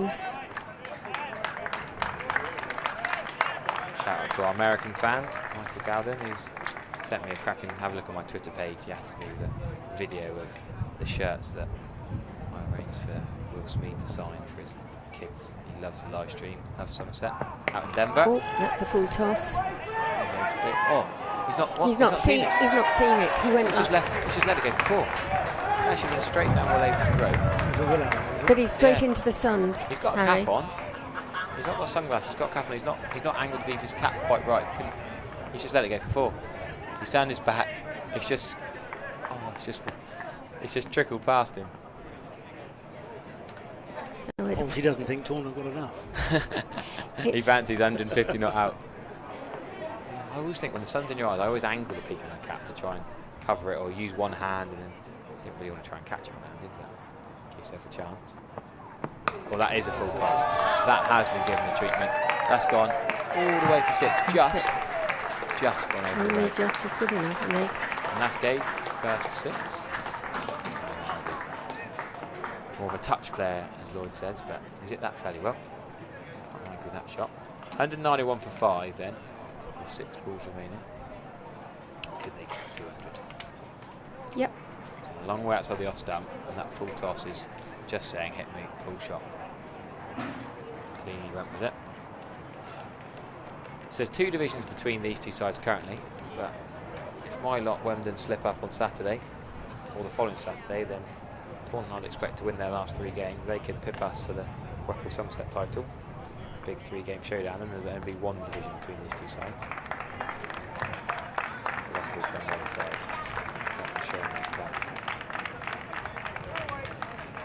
It's not just from the 2 pros. The young lads have come and done pretty well. Just slapping that. Should be only 1 run. Throw. And is. No, the Stitch up bad with the throw leg. again. Well, back. Yeah. Solly Woodall has made some ground as a keeper. I wonder where he'll be batted, because he's got some miles in. Normally the keeper doesn't have to move too much.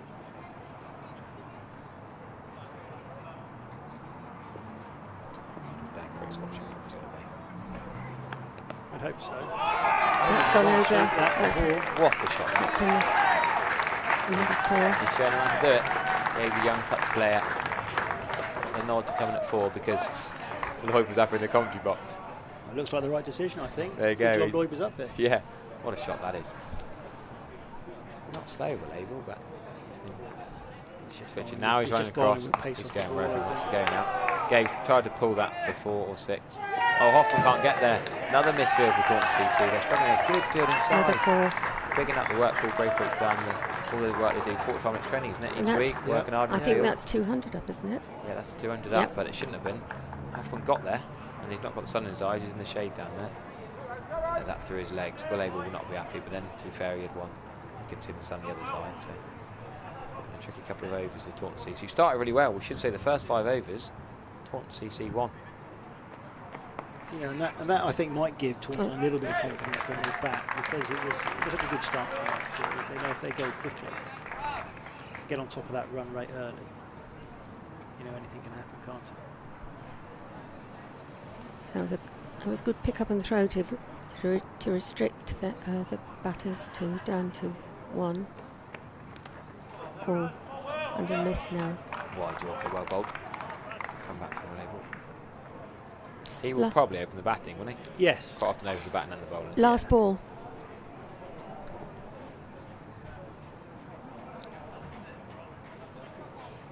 Change for Travers. What can do the last ball? Scuff it. Should be 2. Should be an easy 2, actually. Yeah, the throw will come in to the keeper and they'll save it. Just 2. 2 runs. And that's a decent effort from Taunton. 203. Polly said 185. Even that was exceeded. Probably could have won next week's at win. Well, so Taunton CC have got a lot to do with the bat. We'll have about a 10-minute break up here, and then we'll be back to talk you through the Taunton CC chase.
Welcome back to the Cooper Associates County Ground, where we are midway through the Baker Cup final between Taunton CC and Taunton St Andrews. Charlie O'Day, the usual Red Bull opener on Saturday alongside Will Abel, are coming out to chase over 200. 204 to win. Delighted to be joined in the box by the same Taunton CC correspondent as the first half, but a bonus appearance from the Taunton St Andrews correspondent, Mr. Rue. Welcome to the commentary box. Thanks very much, Harry. Good evening, everybody. At Cooper Associates County Ground. Great to have. We've also got Polly Rose in the back of the box, so she'll be in and out. But Simon, what have your boys got to do? Well, a lot of people say a miracle from Will Abel. But, I mean, Will is the key. Simple as that. You know, if he goes and goes well, then we've got every chance. It should be a case of, you know, getting the pace of the pitch early doors and doing what we can. So Charlie O'Day, I was quite impressed with him. We played against a couple of Saturdays ago. Hits the ball really clean. Did chip it in the air a lot and thought, surely we're going to catch him here. Surely we're going to get him caught mid-off, mid-on. But he found an amazing habit of finding that gap between deep cover and point, or between mid-off and a deep long on. Yeah, he's been a real success story. Yeah, Charlie. You know, he's been with us since he was, you know, a young teenager, Wellington school lad. You know, predominantly in the second 11. You know, scored a few runs, and was it last year? I think got a big 150. Made his way up into the ones, and you know, didn't set the world afire, but this year he's really settled in and done very well for himself. So he's going to face the left arm of Harding to start. That's straight through him. Good start. Harding, of course, who was knocking on the door, wasn't he? Somerset Twos in the Metrobank One Day Cup. He did play in the Metrobank One Day Cup 2 seasons ago. He played a lot of cricket with Somerset Twos.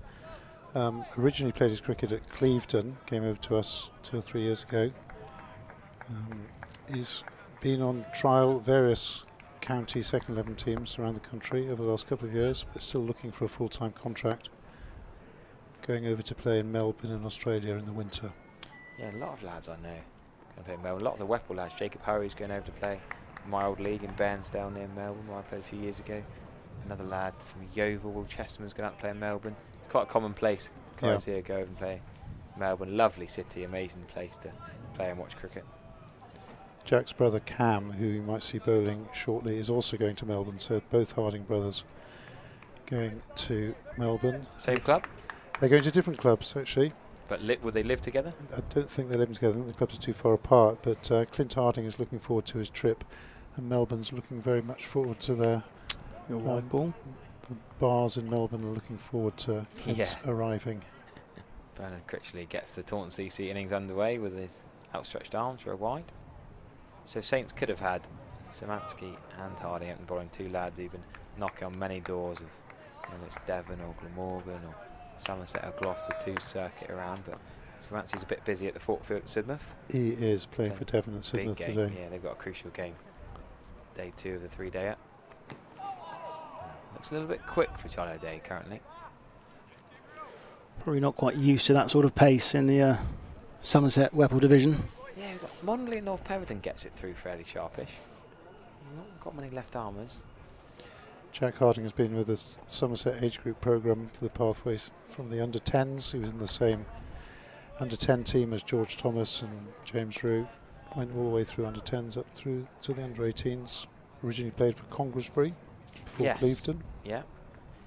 There we go. Charlie O'Day's got hold of this one. Only to the fine leg fielder for one run. But I do like that about this Saints sides. A lot of them have played together for years growing up. Good mates, playing together for a long time. What was your lad doing wearing a jumper, by the way? It's about 20 degrees, isn't it? Is that he didn't have a long sleeve top? I don't think they've got a long sleeve top, no. And he didn't want to keep in a short sleeve, so is that his decision? Well, he could have done what Lloyd is doing and worn a white under. That's these armbands, isn't it? Oh, is that I what like it is? wearing them, yeah, the old tubey grips.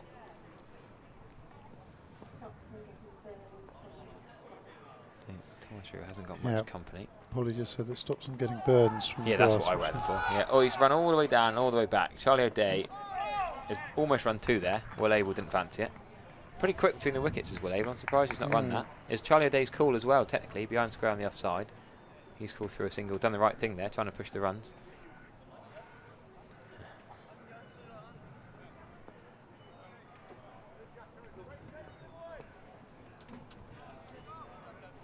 Last ball of the first over. Yeah, Harding's bowled well. That's into the pads of Will Abel, but missing them as well. A bit of swing. Bernard Critchley Again, outstretched arms. 2 wides in the first over, not many off the bat. Look back at the first 20 overs, there were 8 extras. 3 wides, 2 leg byes, 3 no balls. 2 of those no balls coming off that Hoffman over. Not really his fault, in fairness. He'll be frustrated with fielders not being in the ring correctly. There's a good shot from Firmly struck Label. down the ground. Not far away from Mordown's outstretched dive. And give him a bit of stick. He did a good commentary stint. Could he have dived and stopped that? But Label hits the ball hard and clean for once. Let's give him the benefit of the doubt. The Bridgie boys are piping up on the YouTube stream. They're not here today. They've missed out on the Baker Cup. That James Rue knock means that they are not here today. But Alex Eklund says, heard rumours that the Cooper Associates County Ground is being renamed Bridgie's second home. Double, reference to the Bridgie 3s and the Bridgie 1s winning yesterday. Last year, Bridgie 2s were in the Cup final here as well, so fair play. I'm sure Bridgie could afford to pay for the naming rights of the ground. Very good. Go on, what was the figures? What was James's knock? 155, was it? Off 60 odd balls? I didn't go actually, but I think it was 150 off 53. Why did you not go? I think there was a riot. The other son had a game on that evening. Fair enough. Yeah. Right, this is Toby Williams-Thomas. Yeah, I like this. Early off spin. Part-time off spin we could call it. Charlie Sharlin did bowl brilliant 4 overs of off spin in the power play yesterday. We're going to keep referring back to the Major Cup final because it's pretty good direct comparison. Same wicket and clubs in similar divisions. So Toby Williams-Thomas did bowl against Bristol in the league game, Repple League game last week, and took 3 wickets. Yeah, I think he's an underrated bowler. Yeah. I'm surprised Lloyd doesn't use him more, actually. Knows what he's doing. Carved away nicely by Charlie. That's a lovely shot. Down to the 3rd man boundary. Yeah, it's gone for 4. That's the best shot 20 days played so far. Timed nicely behind point for 4. Yeah, Toby was man of the match in that game with his 3 wickets, 42 runs and a stunning catch.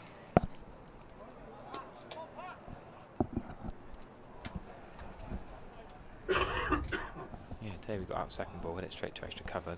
There you go. There's a big lump in the Hessian match, which was really winding me up. Josh Thomas comes in for mid-wicket. I don't like the way Josh doesn't wear a hat. He's not wearing a hat or sunglasses. He is fielding with his back to the sun. He's captain, so he can put himself where he wants. Oh, that's come in. I'm surprised that's not bowled him. Gone to late, cut that one, back foot punch that. Missed that ball. The shadow of the Pegasus flats is creeping over the ground, isn't it? What time do you think it'll reach the square? But generally the light is pretty good at the moment. Good run in there. Bit of a misfield on the boundary, but still going to be 2.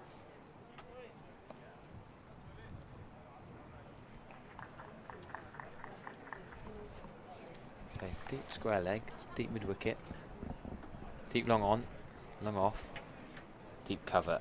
Josh Thomas is now going to become behind square. Love that. One of your 2 pros in the team is fielding at 45 on the leg side. Not normally where you put one of your best fielders, but he's captain, he can do what he wants. Does he bowl himself and his brother? Have Somerset given a managed workload thing? Are Josh and George allowed to bowl? Right, possibly. I wonder. Josh hasn't played that much. I think maybe Josh is slightly more likely to bowl than George. Carved away again through the gap. Not far away from point. Is that Gabe? That Machine. was Gabe. Yeah, looks like it, yeah. Yeah, could maybe have been a dive. Oh, look at this. The young lad running out with... That's Leo Contreras, Yes, giving Thomas his one of our cap. under taking his helmet off. 13s. He's been playing a lot of 4th team cricket with his father, Brilliant Nigel stuff. Contreras. First year men's cricket. It's his first year of men's cricket, yeah. Brilliant. Done on very him. well. He's played beautifully for our under 13s this year.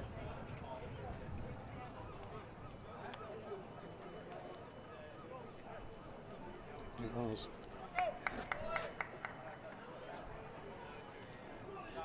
Now, is this going to be Harding? Jack Harding coming on again. Let's just go take pavilion end. Left arm over the wicket. Him, Langridge and Alfie Osborne, the 3 left armers last few years, sort of competing for that spot that Alfie Osborne's really cemented this year. Got James Vince on his first class debut.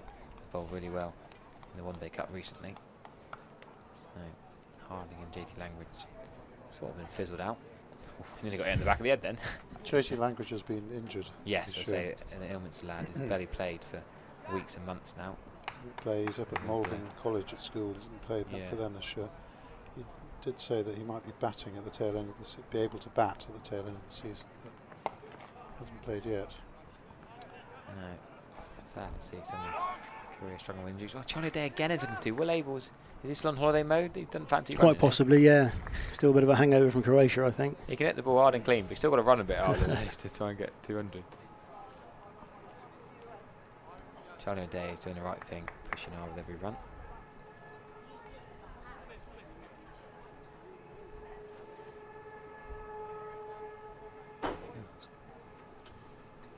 Cam Harding in the deep backwards square leg.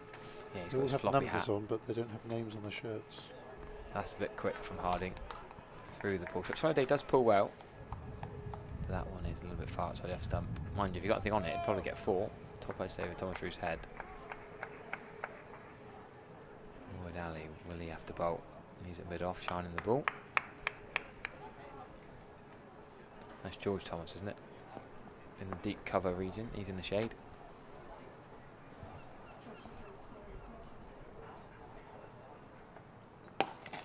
Cover drive. That's a lovely shot could from Lloyd have Charlie. dived? We've got to call out our commentary mate again. Could he have dived there?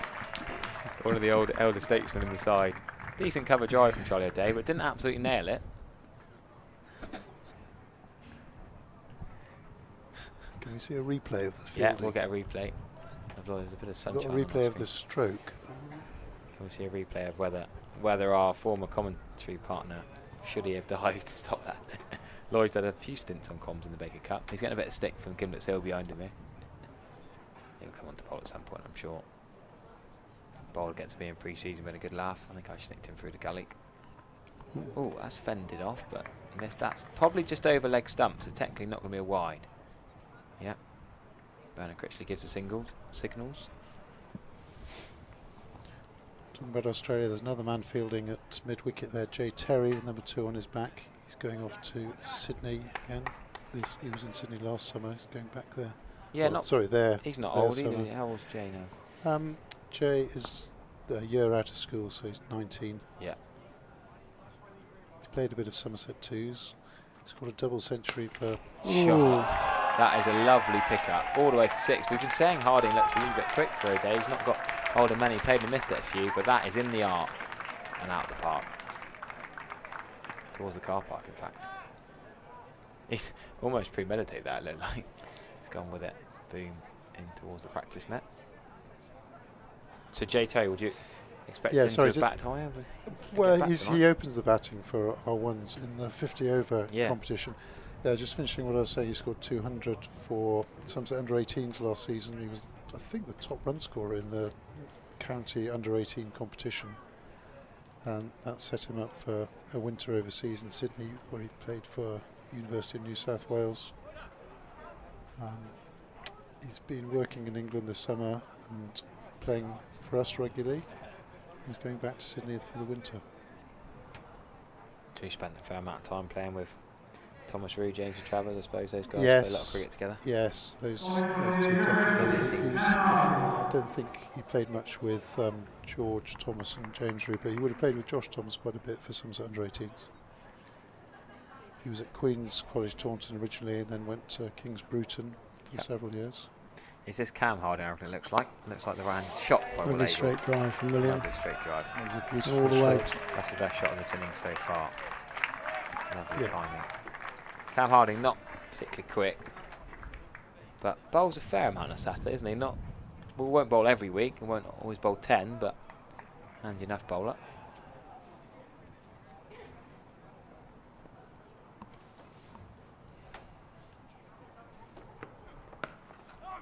Will sort of crouches into that shot. Cam Harding's another bowler that went through the Somerset age group programme all the way through from under 11 to under 18. As an opening bat? I don't think he opened, but because I think they had Sam Young opening the batting for them. Casey Aldridge, it was that generation. Yeah. But certainly bowled quite quickly in those days and had very good statistics for Somerset under 18s. Pretty talented brothers. Get on pretty well. They're not the brothers who'll just keep bickering there. Well, to be fair, the Thomases, the Rues and the Hardings. You got a six-a-side team there, haven't you? All brothers that get on really well, play a lot of cricket together, have a good laugh and play for each other.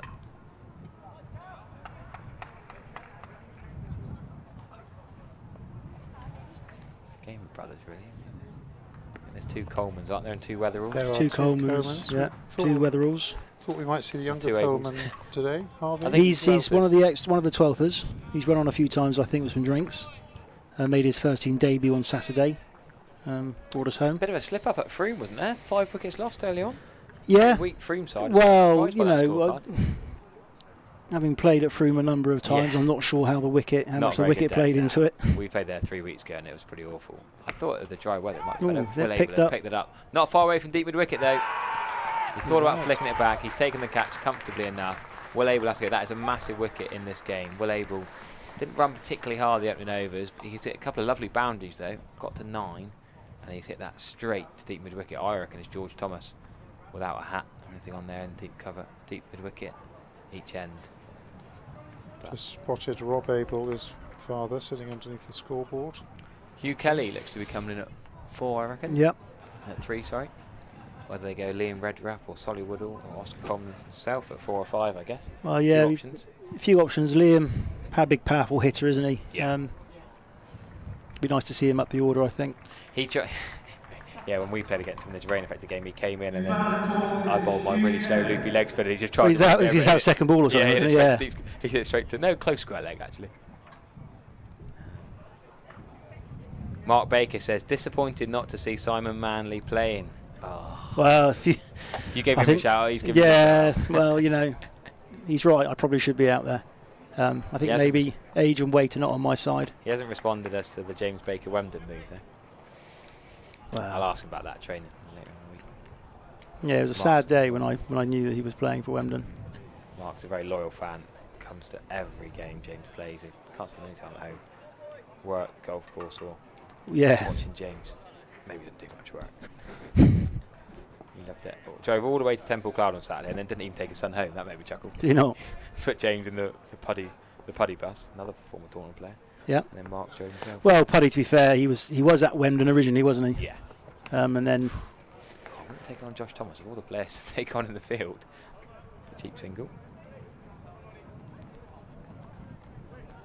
No, I've got my Baker Cup medal. I don't need to be out there again getting another one. One's enough. Yeah. I've got my Terry Monk. Which year was oh, here we go. Oh, God. No, would have been early 90s, maybe. Chris Reed whips out a programme. Why have I not got one of these? How'd you get that?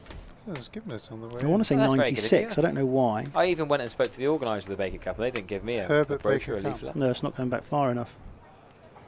Jack Tucker Shield, Colin Barger. Surely it goes back far enough. Oh, here we go. Here we go. 96, Taunton St Andrews. No, it would have been 98 then. Taunton Cricket Club. Oh, I was 2.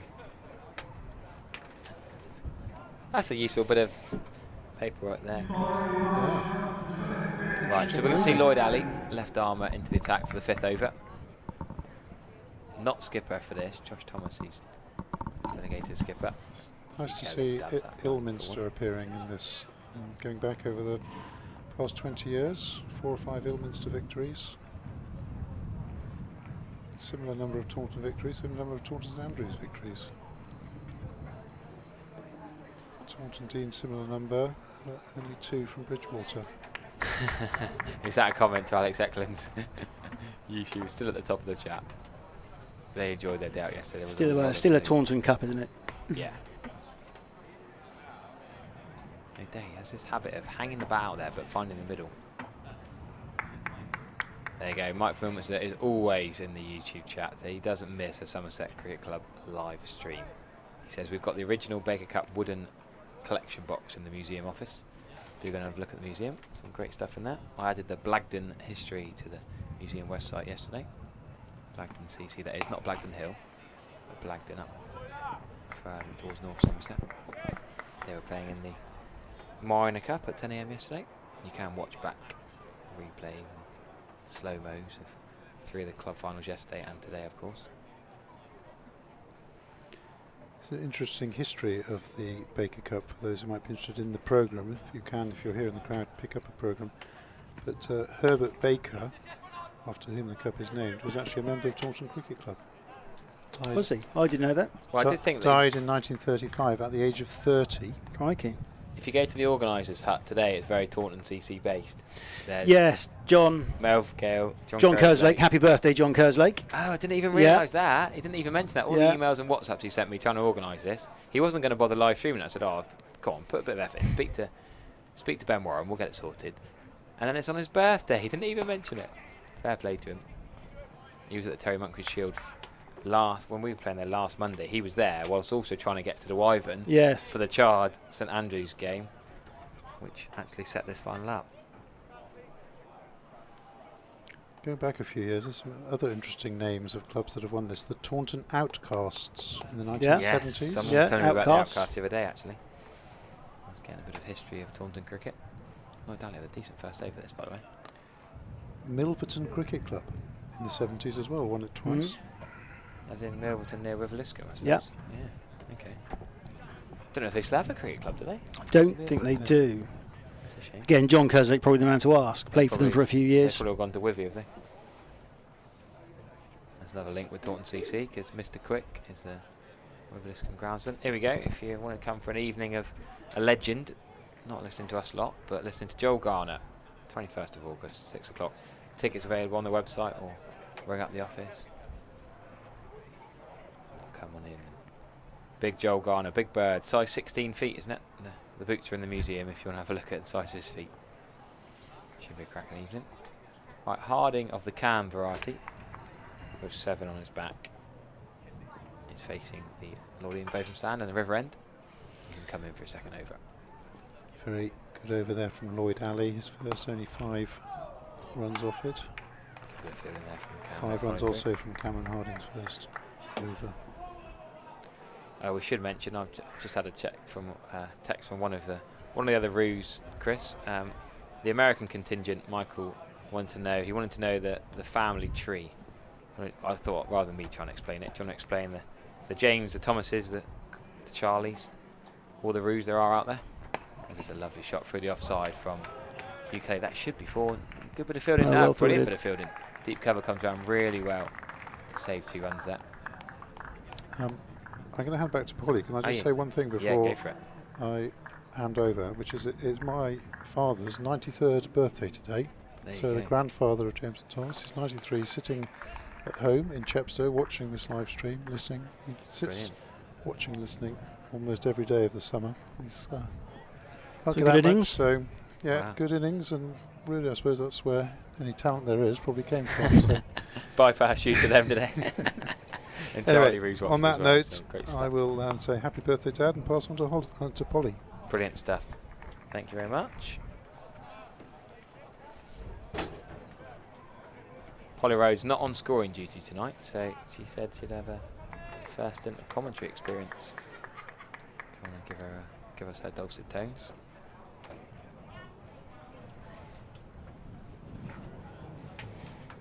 So we're seeing Josh Thomas at point. 4 fielders in the ring on the offside. The rest out on the boundary on the leg side. Could be 2 here. Can they push 2? Finally, it's going to come in. No, they're just going to settle for 1 run. Jack Harding. I think I'm trying to knit with all the leads that are around here with my feet. I'm on now. We put you on, Polly. You've been on all the time. It's certainly a beautiful evening. It's probably some of the best weather we've had all year. Oh, it's barely rained for 2 weeks, isn't it? It's been so cold for much of the year down here. I've been moaning about being too hot to sleep lately, Polly. Never must too have hot. air- Never too hot for me. You must have air conditioning at home. Nope. I'm a 300-year-old house. Ah, there you go. That's the difference. Not a farm flat upstairs. That's what I've been struggling with. So 42 for 1. Yep. A long way to go for Taunton CC to get near this chase. This is the end, coming to the end of the 6th over. He's Out, gone. and it's a wicket. Cam Harding. Full and straight. Hugh Kelly tries to heave that through the leg side. A little celebration from Cam Harding. But, yeah. Still no James Travers to bowl. They've got a few bowling options left in the tank. Still no George or Josh Thomas. I reckon as St Andrews continue to dominate this second 20 overs, I don't think we'll see George or Josh bowl. So What will they do now? Liam Redrup? Or was it No, Oscar it looks Coleman, like Oscar Coleman, I think. Yeah, Oscar Coleman, that looks like to me, I agree. Coming out to bat at number 4. It's nice that the youngsters are being included as well, coming on with drinks for the teams. Yeah, we were just saying that's young Contreras. And a lot of drinks to be had on this pretty warm evening. Examination of the ball going on between the 2 umpires. Yeah, busy couple of days for them. Rob Coombs and Bernard Critchley, they were here yesterday. Rob did the intermediate. They might even have been umpiring on Saturday as well. Yeah, they were. Yeah, of course they were. They didn't have Saturdays off, Polly. Nope. Yeah, we can't have days off in the summer. Probably pathway and academy stuff last week. So Lloyd Alley continuing from the MTP end. Just his second over. Yeah. So score 42 for 2 after 6 overs. But as you were saying earlier, Harry, there's no sort of power plays quite like the normal rules that are prevalent in the T20 competitions. Power plays are not prevalent here, are they? Nope. No, slightly different way of doing things. Quite an old school cup, isn't it? Yeah. Yes. I love that though, but something different, excitement. A lot of people playing whites, it's pink ball. But it's only really, the last couple of years, isn't it? It's the coloured clothing is very much taken off. Charlie O'Day hits that smashed well. straight back down. the ground. Harding's done well to get there though. No, just the one. Good bit of fielding. Backed up by George Thomas as well. Yeah, no, so this is certainly the first year that Taunton have supported the coloured clothing. I think we played at Taunton Vale in whites last year actually. It has been done in whites. I think it's the first time I've seen it in I think total. Brendan Maybe played last Taunton Vale year. in whites. That was my first Baker game ever actually. I'm pretty sure we played, and I remember being like, what, whites, pink ball, 5 overs? That confused me. And it's not even umpires, is there? A lot of the games in the Baker Cup don't have official umpires. Not until the semi-final, I don't think. So there's some early stage rounds where you have to get a player or an extra volunteer, which is often quite a struggle in this day and age. People don't always want to give up a Tuesday or Wednesday evening. It's cold or wet in April, May. Especially when you've got charred away or somewhere a bit of a trek. I think, aren't Yeovil in the Baker Cup, but they've got to play away, is that right? Yeah, I think there's a rule of some description where you've got to be within a certain radius of the centre of Taunton to play. That's at home. How does that work? My geography, how are Chard in it, but Yeovil can't be at home? Chard are, I think, significantly closer than Yeovil in terms of as the crow flies. As the crow, yeah, it must be there rather than the driving little lanes. Yeah, yes. As the crow flies. Yeah, good point. But yes, that's one of the first things.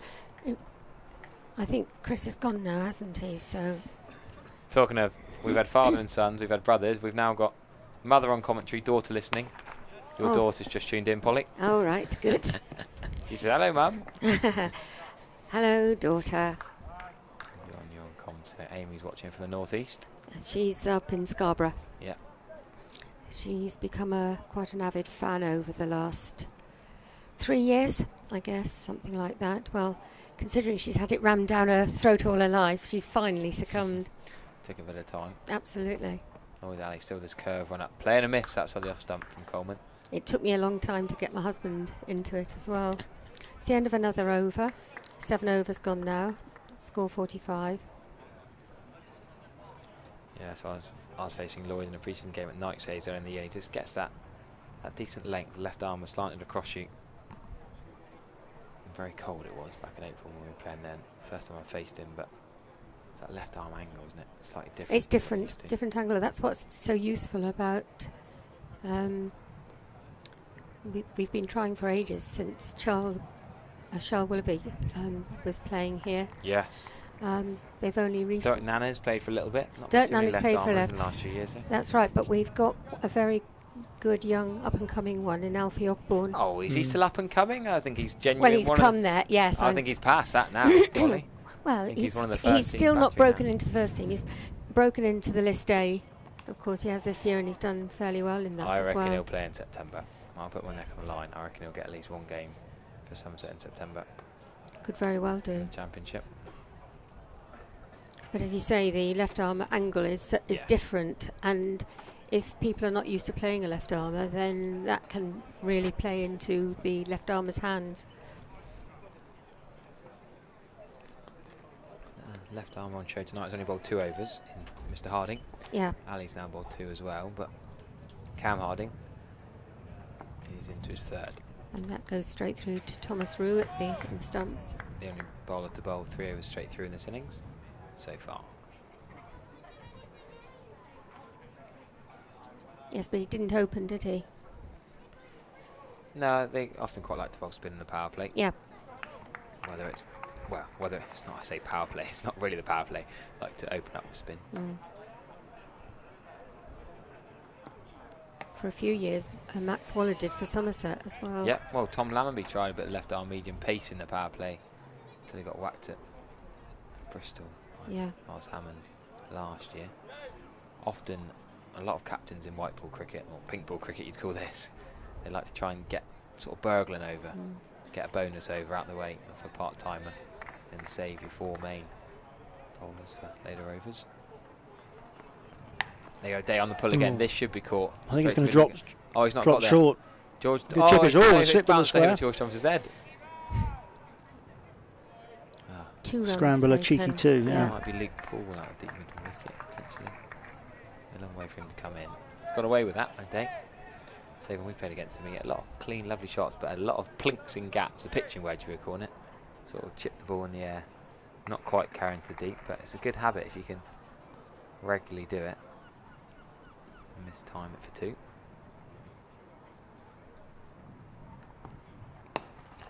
That is He's timed that one. Good. Shot. Yeah. Foot straight down the ground. He does hit some lovely shots. Got a lovely bat swing. It's the ball cleanly. Very uncomplicated cricketer. Yeah. Charlie. Totally agree. 26 off 23 he was, but he's going to keep going hitting those lovely shots. When he gets the middle of the bat on it, it does fly. Big tall fella. Where did he come from then before? He's quite new to the club, isn't he? He was, I said, no, he was a teenager. He was at the club. Yeah. Sort of 13, 14. I couldn't tell you where he played before there, if I'm honest. A lot of sort of playing little villages and then go out there and try and play and then try and join the bigger leagues. And wide ball comes down the leg side, and Rob Coombe signals to the score box. You like saying that, don't you, Polly? You like it when they do the double signal, when they turn around. I do indeed. But it's worse when you've got somebody facing the score box and they signal wide and they don't put their arms down, so it's a case of, do I signal back now? Or? Yeah, Days. This one going to carry us along on. A little bit of a jib, maybe. Could he have sprinted in? It would have been a tough one. It might have been a knock the teeth out job. I think he was worried about. He sort of thought about coming and then going, I think it's Lloyd Ollie again. We'll give Lloyd some stick. He can take it. 8 overs gone now. He's having a little look behind. How far could he have run in to get that? You've got to pick it up really early and go straight away.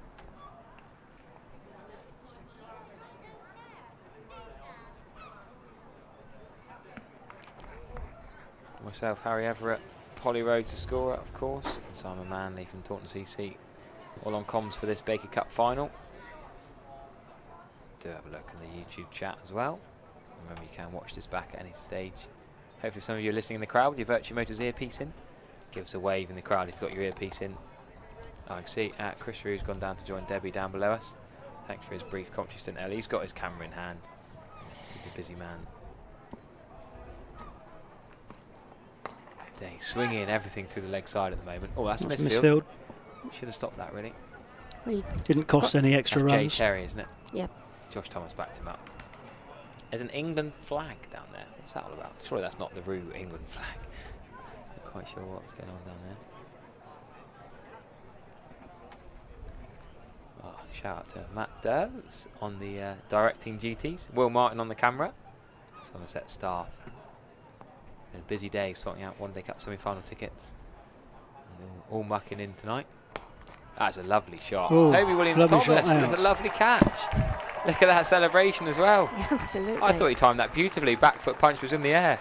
Toby Williams-Thomas, he'll get stick for not being the most athletic of fielders, but fair play to him. He's moved well there. Got 2 hands to that good catch. I have seen him take some stunners. He's got a good pair of hands. He's got big bucket hands, hasn't he? Get that on the replay. He'll be clipping that up, don't you worry. So Blow didn't really ever get going, did he? Coleman, unfortunately. No, struggled a bit. He was 2 off 4 balls and felt a little bit of pressure. So Cam Harding had the first 2 wickets. different name on the scoreboard. Lord Ali. Looks like Lee coming out to bat. Damon Lee. That's what it's got on the scoreboard. Oh, you mean it's right for once, Polly? I'm not there, I couldn't possibly comment. They're doing a grand job, I tell you that much, whoever's there. I thought you'd have gone up and checked before you come over here. Must be alien for you coming back the other side again. I even parked round here rather than in the other. I usually park in It's the actually quite a long way round. It is actually. When I'm on comms, I don't really see anything but the MTP round to the Andy Caddick. Caught Bernard Critchley with a nice bit of right arm over it. I did ask him when he was umpiring me at North Perrott the other day. I did ask him what he used to bowl, and I've forgotten what he said. Probably the ball. I think he said he was one of those old school seamers who just bowled all day long. Back in the no limits on the overs days, and you could just bowl 22 from one end. It was as many as you wanted, or as many as your body allowed. Well, the shade is over nearly half the pitch now. Start at 5:15. If you're just tuning in a bit late, you've got no Olympics to watch tonight. No cricket for a few weeks in the evenings as well. No Olympics for a fortnight anyway. Well, Paralympics after that. That's right. And there's been sadly no evening cricket in August. That was a nice Feathered down to... Well placed, actually. I think that's a genuine deliberate shot. He's got the width. He's gone with it. Soft hands, good cricket.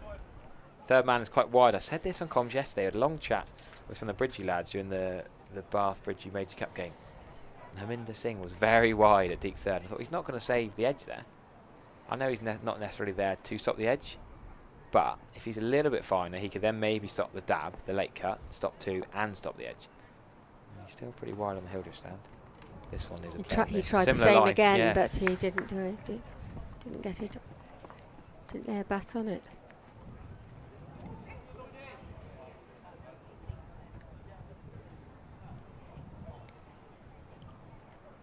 And the ball returns.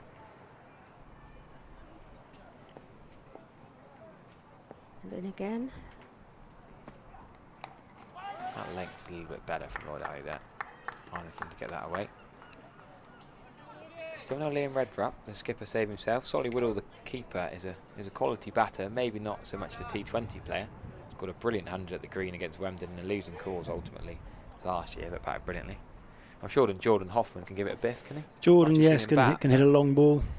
Is he normally an 8 or 9? Yeah, I see. We tend to bat all the way down.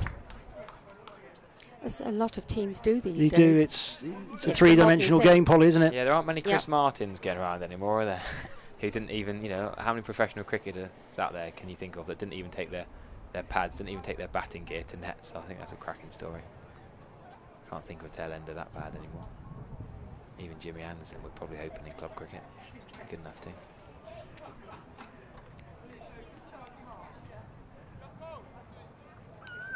There are probably a good few stories at Burnley about him growing up. Oh, indeed, the Burnley Lara. Yeah. Right, changing bowling. New bowler coming on. I think it'll be Luke Poole. We haven't seen him yet. Still not surprised James Travers not bowled. Maybe he's got an 18, some sort of pathway restriction thing on him, but I think this will be Mr. Poole, who did not bat. So I think St Andrews at the stage now where they can give lads a go. The likes of Terry and Paulie didn't bat. Is this Luke Poole? Probably deserve a bowl. So right, I'm off spin round the wicket. O'Day, he's got that big pick up, that big back lift. Ball straight back into the keeper, preventing any run. Yeah, they've been pretty tired in the field of the Saints. Decent, accurate throws. O'Day's hit that cleanly. That could be over long on's head. Yeah, that is. That's a clean shot. Yeah, called it early. You could tell that one was hit sweetly, nicely timed. And then the black sheet of the side. I like this. Look at him climbing up. Is that Harding climbing up into the Lord Ian Botham stand? Fair play. I think normally the Somerset lads just leave it, but these guys are keen to try and get the ball back if they can. Need to send someone to get that. Send some of the lads on 12 duties. Yes, but they're going to have to get another ball to bowl.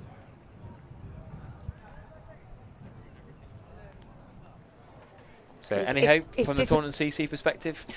There's always hope, always as long as we're still out there batting. Somebody's coming on with some A fresh box, with the looks of it. For balls, yeah. But look, you know, we're behind the cosh. As long as we bat positively, you know, anything can happen. I think the guys will back themselves still all the way. Yeah. And they'll fight until it's over. Never say die till you're dead. Right, umpires have chosen a ball, and it's being returned to the bowler. And the box of balls is being taken off again. I think it just takes one kind of special innings, doesn't it? The matches like this, someone changed the game. Fingers crossed, one of these two guys can do that. Will he go again? Charlie Sharland take a potential off spinner. You know what you call him, the Bath lad, Norgrove, taken down for 5 sixes yesterday. Well, some effort. What can Charlie do? Does he go again? No. Just going to block that into leg side for an easy single.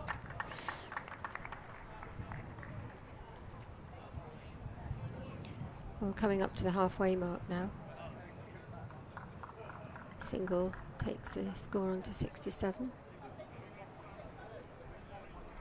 Run rate just crept up to over 13 now. You're keeping an eye on that, aren't you? Yes. Yeah. A couple of sixes wouldn't go amiss here. No, and it's another dot ball.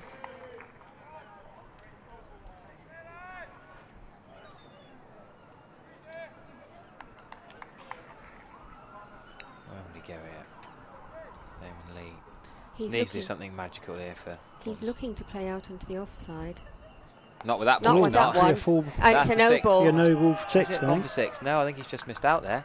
Don't think he's quite hit it for six. Should have gone for six. I think it's a yard inside the rope. Going to bounce onto Gimlet's Hill. So Vernon Critchley agrees it's a 4. It's a 4, no ball 4. Not far away from going for 6, but couldn't quite get hold of it enough. Oh, that's the first time I've seen the flash of the light up there to acknowledge the signalling. I spoke to Sarah Woodall before play. She was quite excited to get the chance to score here. Taunton CC often don't have a scorer. Oh, that's going to be hit straight to long off for it. Should be an easy catch. And is. It was a no ball free hit. It was a don't no forget, ball, yeah. So it's not out. Yeah, she was quite excited to get the chance. I said, oh, how did they decide? Because when we played in the previous round of the Cup, I think one of the players was scoring. She said, how do they decide, you know, which player goes out and does 12 for GTs, who gets to play? Someone's got to score. She was brilliant. Ended up doing some first aid work as well. It was very good to me when I had my knee injury at Taunton Vale. Was looking after stuff like that. So it's a chance. People forget it's not just rewarding the 11 players. It's also the lads on 12 for GTs. It's also the parents. Maybe some, you know, some lads are very well supported. Some amazing parents who seem to have so much time to watch cricket these days. It's also the taxi service as well. Taxi service, yeah. Halfway, 74 for 3. Oh, my wife's just arrived with a pint of Thatcher's. I'll tell you what, dear? look at that for that service. That's service, isn't it? That Absolutely. is proper service. Well, it's thirsty work talking, isn't it? Oh, it is. Thank you, dear. I expect she's used my card to pay for it, but That's right, you don't mind that. yeah, there we are, NatWest, Ah, is on this my George phone. coming? Yep. George Thomas coming on? Nope, Harding. Harding. No, George Thomas is still out there. Still Deep out there, cover. okay. I don't think he's going to bowl. No, we've got Harding coming back on for the Marcus Scotty Pavilion. This is Harding, the Jack variety, of course, the left armour, who also bowled from this end earlier on.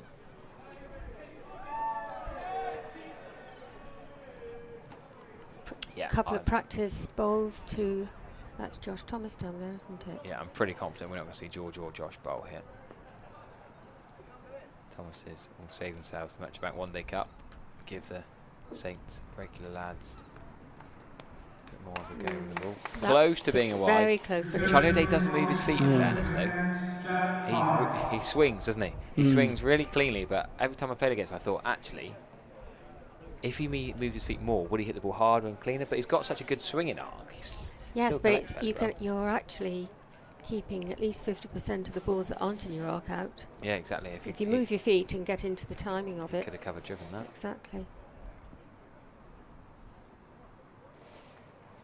There you go. Yeah. Same ball again. His foot's gone leg stump. He's clearing his arc, isn't he? Yeah. It's a modern way of doing things, but his foot's gone outside leg stump. The ball's outside off stump. But his back foot never moved. See if Paul can get him down the nets. after looking at this, getting a bit more one-on-one. So does Paul do a lot of one-on-one coaching? Yes, absolutely, yeah. Along with the fielding. That's part of his contract, is it? The fielding and the one-on-ones.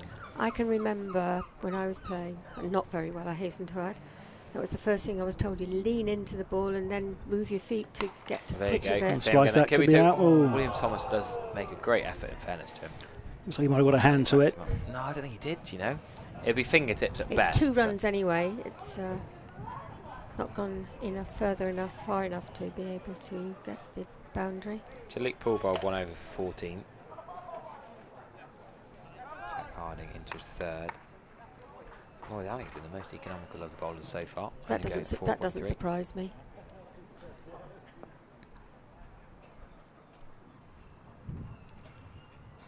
Jack Harding with that stutter in his run up. O'Day does the same thing again.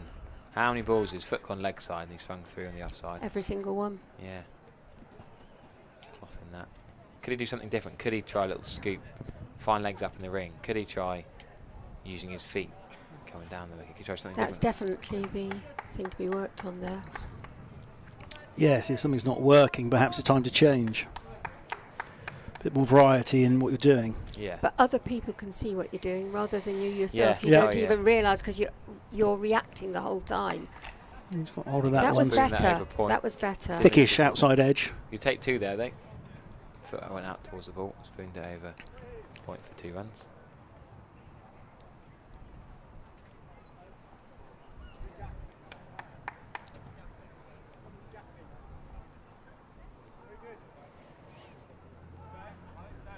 Somerset still waiting for the games on Wednesday to find out whether they've made it straight into the semi-final. To find out who they're playing on Sunday, Polly. Come on, be realistic about this.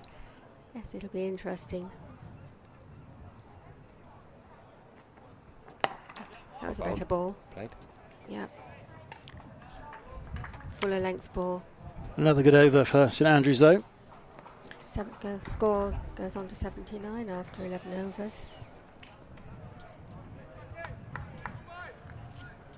Just shy of 14 now, the run rate for Taunton.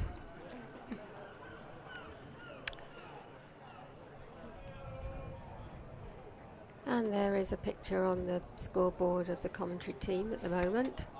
Taking a well-earned drink. Comcam's on. Yeah, we should have put in an order, really. We should have put in didn't realise you had a private waitress. Oh, Rach, if you're listening, a couple more drinks, please, darling. They're going to get you down And your that's pint. just for you. Right, looks like you can see Luke Poole continuing. Right on off spin. Round the wicket.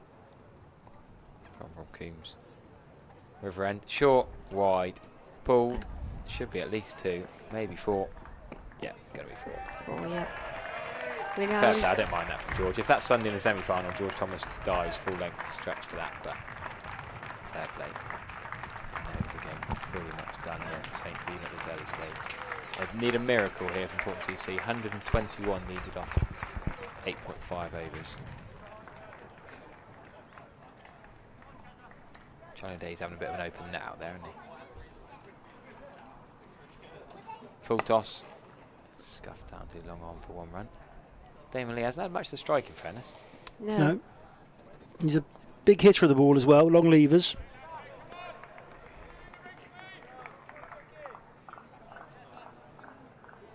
And coming in again to bowl.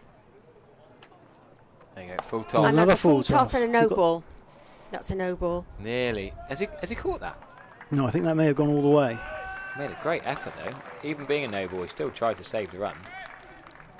I think it's 6. Out towards the Hildreth stand. Yeah, we've got to go and field it. And there's no members watching from the Hildreth stand tonight. The padded seats. That's a no ball. 6. 6. No ball 6. 7 runs off that You ball. already called that, Polly. You didn't need to wait for the umpires. We called that at the start.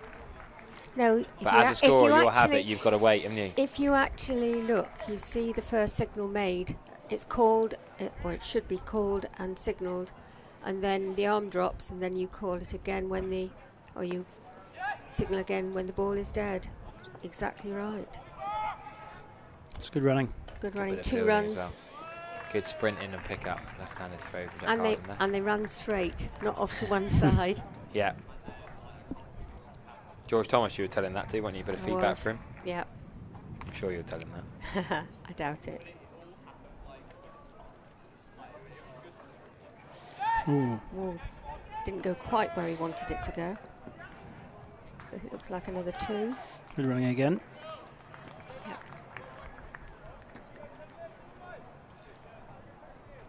And the umpires signal to each other to record 4 balls legal in the over.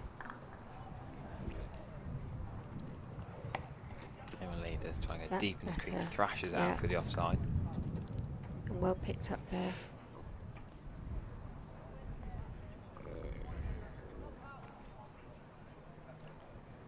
And there should be 1 more ball in this over.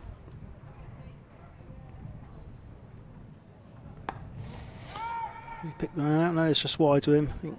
Yeah, has he Gone for six? 4. Gone for no, 4. I think. That's a bit daft, isn't it? The Sonny Baker LED is still going. He's left and joined Hampshire, but his name's still going on the board in front of the Hilditch stand. And that is the 100 up. Well batted. It's good over for Taunton there.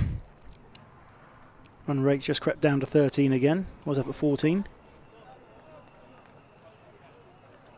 So the shorter format only takes a couple of good overs to get right back in the game. That's right.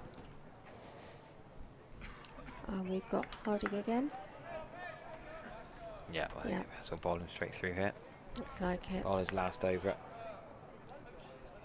He's got 2 to go, hasn't he? No, this is Jack Harding, Oh, the it's left Jack arm Harding team. rather than... Oh, they've got the wrong bowler on the strike there. No. Oh, it's number 8. Number 8. Number 8. Yeah. So he opened the bowling from this end, Yeah, and he's yeah, bowled yeah. 4 overs. Cam Harding's bowled from the far end. That's right.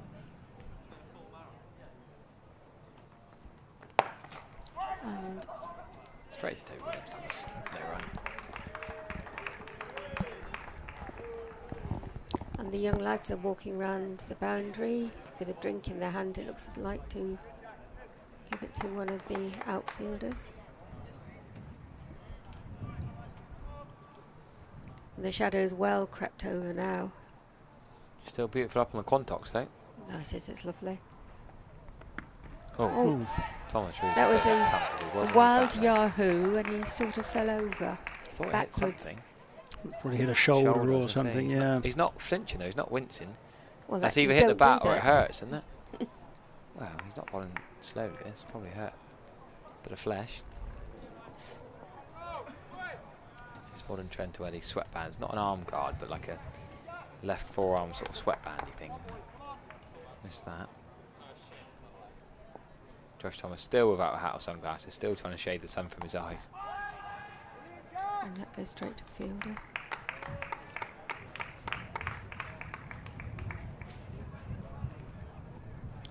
And just with those 3 balls, the run rate's gone well up again. Doesn't take much, does it? No.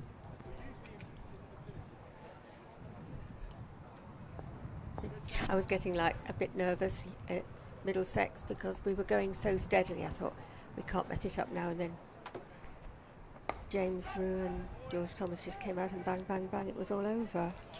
Well, Damon's run the back. Charlie hasn't Oh, dear. noticed. He's going to make Thomas it. Rue. Oh, that's throw. out. And it's Thomas out. Rowe, that is absolutely That was a direct brilliant. throw by Thomas Rue. Thomas Rue's throw, how good is that? And Because it wasn't far away from him getting in. Charlie O'Day wasn't miles away from getting there. He should have he run didn't hard. put it, He he, didn't was- put his, he didn't put his bat down. Oh, he did. I thought it's just a bit short. I think he maybe didn't hear the call from Damon, wasn't aware of the second run available. No. Yeah, he didn't. He was ball watching. Yeah. Gotta be honest, he's ball watching. He was a foot out. He slid his bat in, but he just wasn't quite close there. enough. Still, we should say great work for Thomas Rue to have his right glove off, to pick up the throw, cleanly hit the stumps. Oh, they're even watching the replay now. They're showing the replay on the screen. Brandon Critchley is checking if his decision's right. George Thomas has given him a bit of stick. He got the right decision, so we don't normally show That any really- controversial decisions on there, but when that That was was pretty clear, really clear, yeah. I like that. Looks like Solly coming out to bat now. Woodall. Yeah, surprised how That really low was he's a been good batting throw for from this Thomas. year. With the keeper keeping gloves on tonight. Dan Crick's back for Saturday, is he? I assume so. Wouldn't miss 2 games on holiday, surely. Well, you know, you'd hope not, but I don't know, maybe Sunday to Sunday, that might be the problem. That's a massive fine. You'd expect more of a captain, not to be taking holidays. Greece, I think he's gone to. I don't remember him missing many games when he was a Jewish college captain. He was pretty reliable.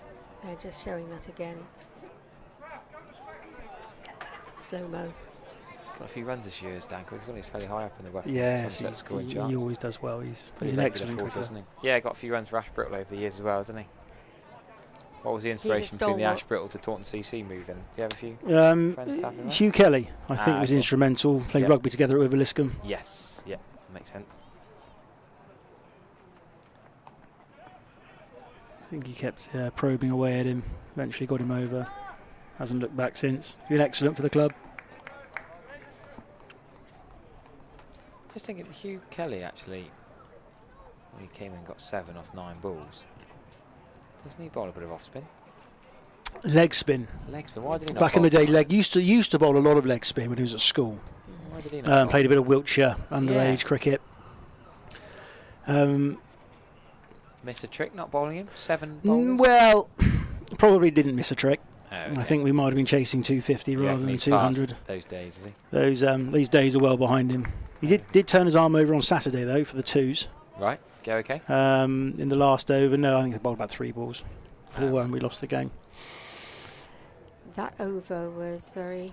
I'll just look at the scoreboard, Polly. What's your thoughts here? I was discussing this the other day. Yeah. When a fielder throws it to the keeper or the bowler, and when sometimes it can be a terrible throw, an amazing bit of work to get the run out, and yet the thrower gets the credit. Well, here, they've given Paul and Rue the credit, but to be fair, Paul didn't do a lot. It was mostly Rue with a brilliant throw, but they both get the credit here. Well, they should have, in my opinion, they should have just put down Thomas Rue. Yeah. Because it came to Thomas Rue, and then he was the one that threw it. But I guess the guy had to still pick it up and throw it in. Yes, how do you decide whether because you put it had 2 already names or gone 1? past they'd already done the 1, and it was being thrown to the non-striker's end. So it wasn't, say, it was the wicket keeper who came in and took the bail and threw it and knocked the bails off. To me, that was all misses. All Rue, I think that for me. Then sometimes you look at it's like a catch. You look at some of the best catches, like Adam Liver and one Yorkshire, and the person does the hard work doesn't get the credit. The one who takes the dog, he does. That has definitely been changed. They're actually telling us we have to put in, certainly in first-class cricket, you've got to put it in a certain order. Oh, so if someone does a relay catch, a boundary flick back and throws it from long on to who's partner taken long the catch? Who has taken the catch? Well, where the ball ends up. The ends up. Yeah. Yeah, but you've just said you've got to put in 2 names. Yes, you can. Cool. But that's brilliant. I like you have to do it in the order in which it happens. Yeah, yeah. So the second name is still always the guy who ends up with the ball. Yes. In control. Yeah. And I like that though. But sometimes the first person's. But they've had to clarify it because there were so many relay catches now. Yeah. Sometimes even 3 if it gets. I've not seen that before. Have you seen that? Yes. When you've got somebody at the boundary flicking it back to number 2, and it goes then thrown into the keeper. That's for a run out. Oh, sorry, I thought you were talking about a catch. I was talking about a run out. Ah, so where all 3 you can are have 3, yeah. Right, I've not seen that before, I don't think. So someone's gone to take the catch, they can't take the catch, they've then flicked it off and stop it going for 6, then someone else has come across to help them out from long on, long off, say. Yeah. Then they're throwing it in. Wow, yeah, I can't remember seeing that. Just been reliably informed that Dan Quick is back on Friday. Okay. President Nigel Manley. So basically, just informed me. Crookie wasn't expecting the lads to get to the Baker Cup final when he booked his holidays. Well, I think it was a little uncertainty when the Baker Cup final actually was. Ah, that's not. That's always true. Yeah, that's not ideal. Nice shot. That's a 4 coming. That's a 4. Just unfortunate that it happened to fall on today of all days, but you know it is what it is. Right. Cam Harding. 95 down to double figures now. Mm-hmm. But coming up to the end of the 14th over.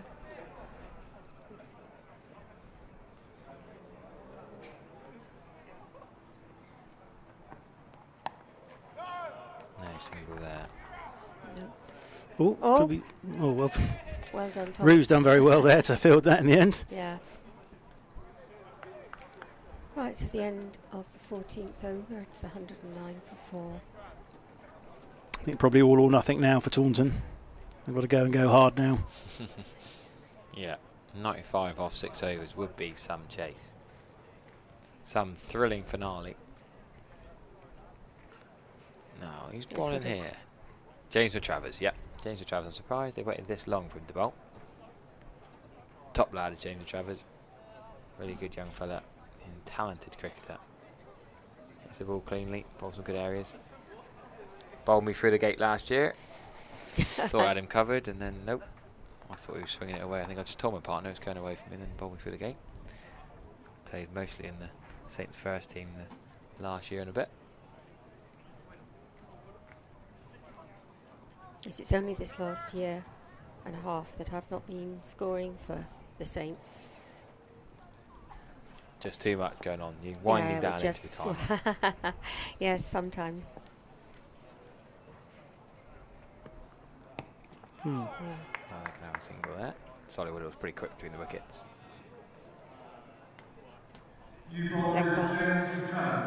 Leg by signalled. Damon Lee's not had loads of strike, but one of the best strike rates of so far. I'll tell you what, Charlie O'Day, his strike rate on the play cricket is a lot healthier than I thought it was. 56 off 40 balls. We talked about a lot of player misses, but then 2 6s and 6 4s got that back up What's again. that, 140-ish %? Bang on, Polly, I think. Come on, jeez. What people won't see is the calculator in front of her. Yeah, exactly. Yeah, right. Thank you very much. I'd give you a lot of credit, Polly, but you ruined that by saying % on the end. It's when people say % on the end of strike rate, they lose the respect there. Yeah, Well, it is a percentage, because I work it out on all of my. Yeah, all of my I always things, just think it seems such a weird way of putting it. When people say % on a strike rate, you know what it is, the strike rate number. People are obsessed with it these days, aren't they? It's one of those things that some people are more worried about that than the amount of runs they get. Sometimes it ought to be. Oh, lovely shot down the ground. Probably could have got Only going to be one, though, I think. Yeah, lovely straight drive for one. Could have got a boot down to that, I reckon. But he played here in that under-19s game. Was it last year? Thomas Rue, James Travers. Some good football skills out there. Thomas Rue's been playing for the under-19s. No, sorry, I mean the club finals. The club finals, yeah. So Dean Diamonds played against whatever the Saints 19s guys are called. Well, yeah, last year. Don't think they're playing in the 19s final here this year. I haven't heard about that one. That's another good use of the feet. Only going to get one run again, I think. Solly, you're coming back for the second. Really good running from That's Solly. good running from Damon. And Solly, yeah, well done. I think he's just No, I think was in. Great work there. And the batter helping to remake the wicket. Recognising maybe that Lloyd Alley, some older legs out there, long off. Might not be as quick to the ball as others. Some years ago I was scoring for the Lords and Commons cricket team, and Lord Tom King plays one match a year and he's over 80 now. Crikey. He still bats, and he fields when he's fielding, he fields in the slips, but he still loves his cricket. Well, if you can still do it at that age, why not? Exactly. They're saying the number of over 40s, 50s, 60s and even 70s county teams are in the vogue at the moment. They are blossoming. Genuinely booming, yeah, absolutely. And they're all on play cricket now, and then there's tours and there's holidays. And well, I was just reading today about some that are going over Somerset over 40s. No, it isn't. It's England over 40s. I'm not sure there is a Somerset over 40s side, is there? There's an England over 40s, and the captain of it, and it was in this week's cricket paper on Sunday. Darren Stevens is captain of it. From what a legend! Yes, absolutely. But you ought to see the number of what the people he's got in the team.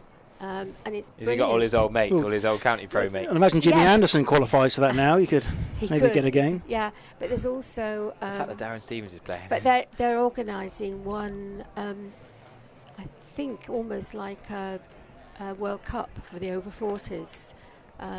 So keep an eye out for that one. It could be, you know. I'm already. Well, I never got into the Devon or Somerset age groups when I was a kid, so I'm already looking forward to turning 49. Well, I'm trying to play for someone over 50s. Yeah, 49. I think you can qualify to play the over 50s. The title is a lie. You don't have to be over the age. You have to be. What was it? Within 2 years, I think. Is it? Oh, think so. But you reckon there's not a Somerset over 40s? I haven't heard of a Somerset over 40s. So you could Multiple actually 50s. potentially set one up. Could I play for Devon or Somerset or both? What's the rules on that? Maybe don't where know you the live. rules. I live about a Okay. mile from the Boardies. Well, that's fine if you're in Somerset. I imagine you can play for Somerset. No, I'm technically in Devon. Oh, you're in Devon, sorry. Yeah, Yeah. a mile in. Oh, well, go and play for Devon. then. I might have moved. So I'm close to the border 30, in Wellington, but not quite over, thank yeah, God. I'm about 5 minutes Not outside over of the hill. Wellington. No, wouldn't dream of it.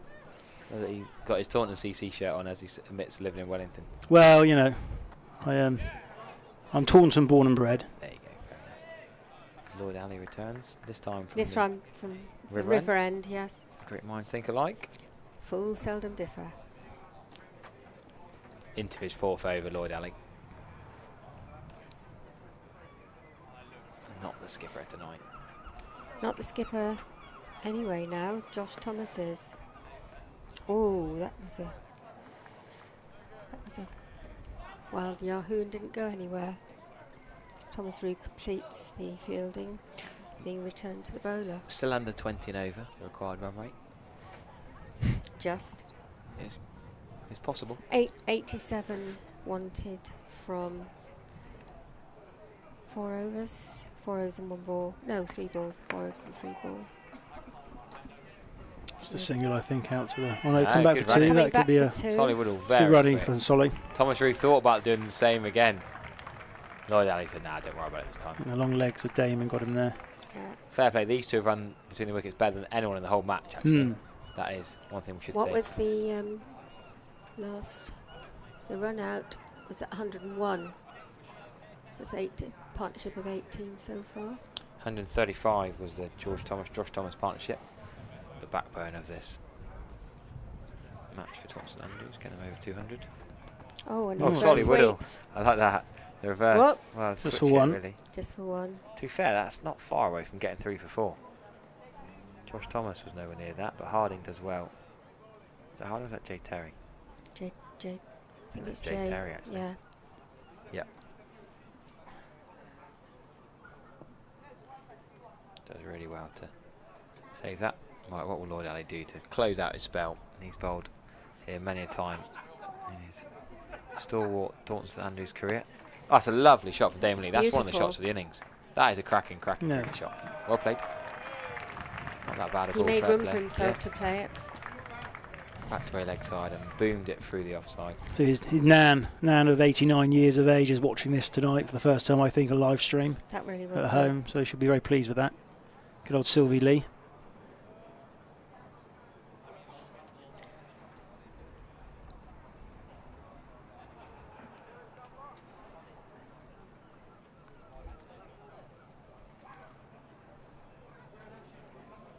Floodlights are not available for this match, of course. And with the lengthening shadows, it's becoming quite dark in some places. But only 4 more overs left. 1, 2, 3 for 4.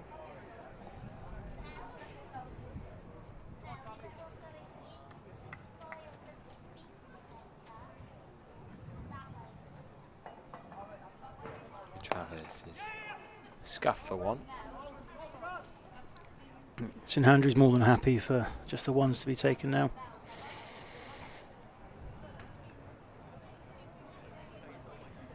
Given their due, they made a good fist of trying. Yeah.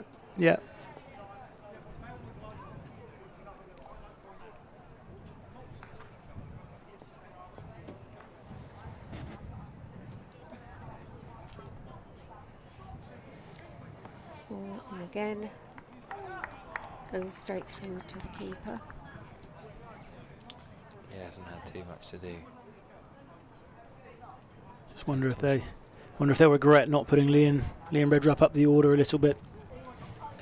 Yeah, I'm surprised that he was put up as a pinch hitter in the 50 over game against us for the Duke's ball, and then when he's captain tonight, maybe he's Redrup been can too hit a long ball. Yeah. Yeah, I was surprised to see him coming quite that early in the Saturday League game, but then you say tonight he's at least 7. It's another single. No floodlights in use tonight, of course. We will comfortably be done before it's dark. Although it's dark about 9 o'clock now. You forget in August. It always baffles me that summer holidays are July and August. Surely they should be June, July, when it's the longest day in the middle of summer. But no. Well, the last thing I need are children being up later than they already are. But how do you get them to bed when it's, well, I suppose it's not like till 10:30 in the summer holidays too often. Ooh, Oh, he's hitting that very hard, isn't It's he? nearly skinned. Great shot for four. Solly Woodall, as I say, can hit a clean ball. Nails it straight. Lloyd Alley wasn't going to get that. 4 runs.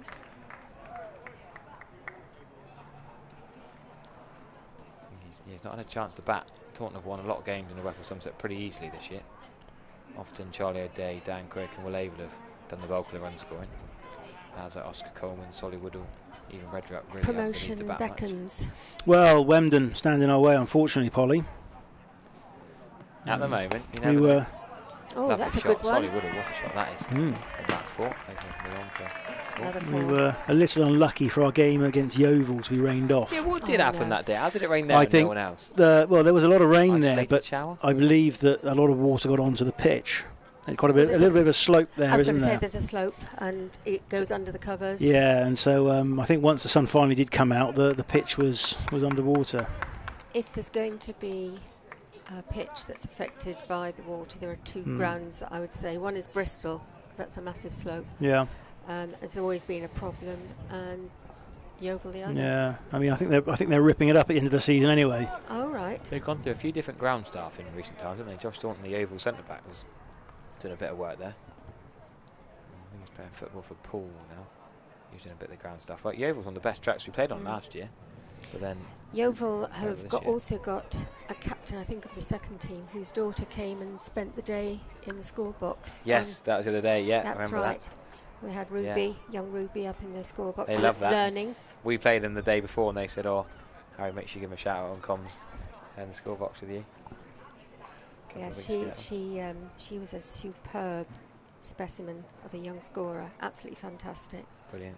And Jane, who was scoring for Derbyshire, myself, kept an eye on her the whole time just to make sure. And she picked up, we taught her how to score linearly, which is what the pros do.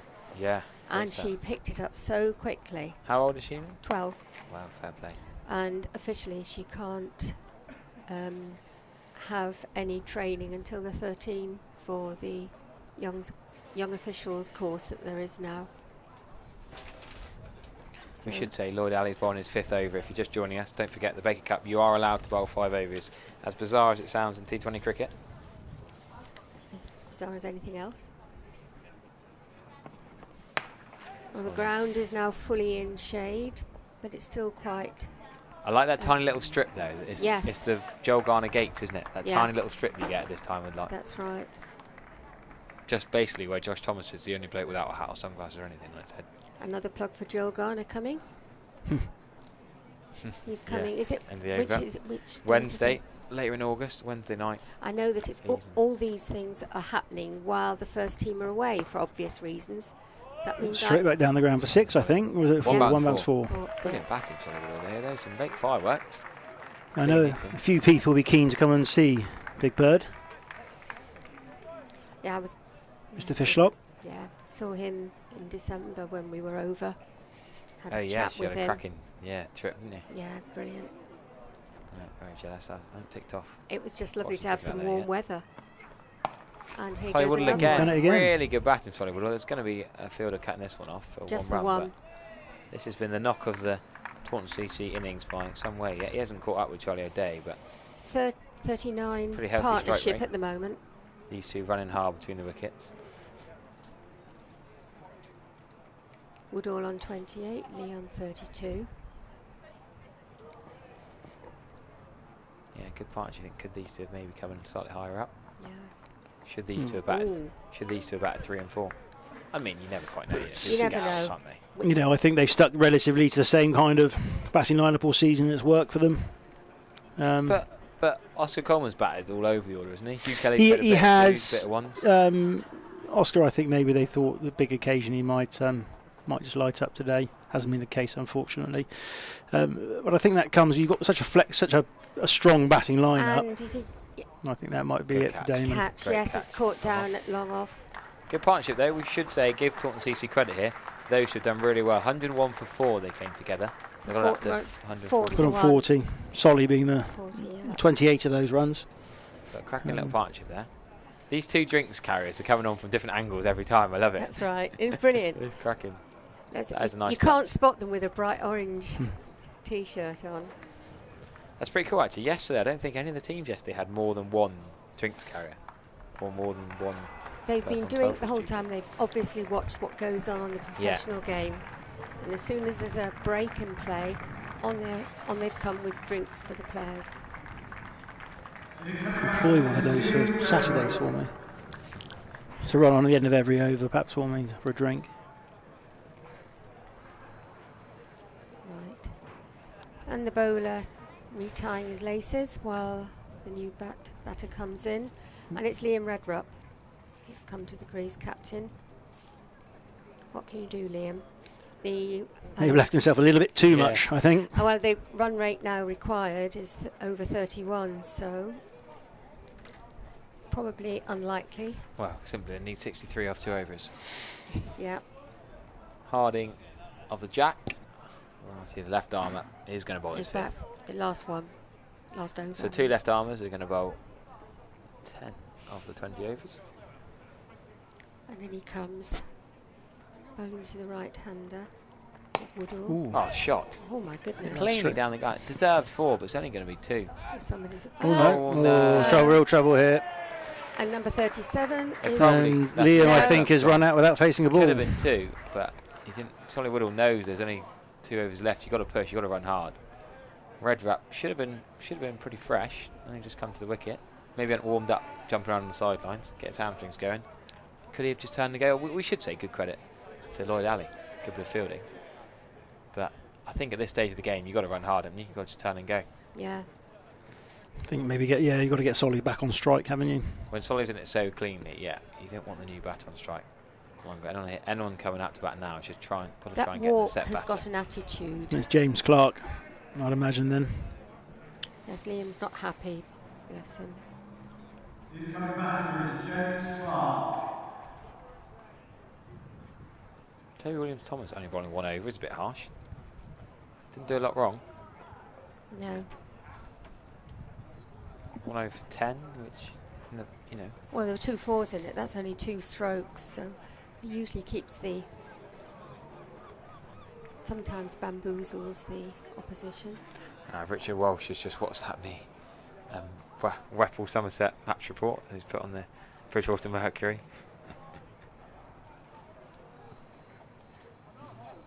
Updating on the London Taunton. Clark coming in. Yes, James Clark. Oh, that's Oh, same so back, shot back, straight back down the ground again. Locked Lloyd straight, again. isn't he? Just the one Just this the time. one. And they're not going to try Learn for from a their second. mistakes. Second, yeah, Yeah. wow. So that's 10 to go, 10 balls to go. As I always have it pointed out to me, 10 legal balls to go.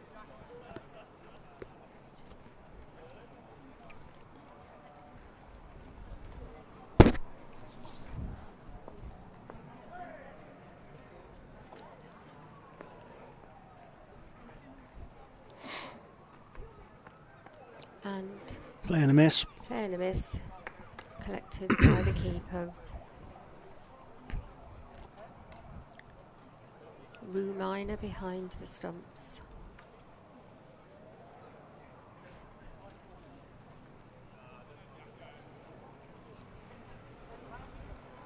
This game just fizzling out a little bit now, isn't it? It's St been- Andrews know they've got the victory. It's been played in very good spirit by both sides, though. Yeah, absolutely. It's been a great advert Nothing contentious. for Taunton cricket Absolutely. on the whole. And what a thrill for them to be able to play at the Cooper Associates County Ground Yes. as well, for both of them. There'll be a few guys out there who've never played here before. Yeah. What do you think it'll mean to them? Oh, it's the home of cricket for most people, isn't it? To get to play with Certainly in this part of the world it is. yeah, with the likes of Trescothick, Caddick, and Keith Dutch have played. Yep.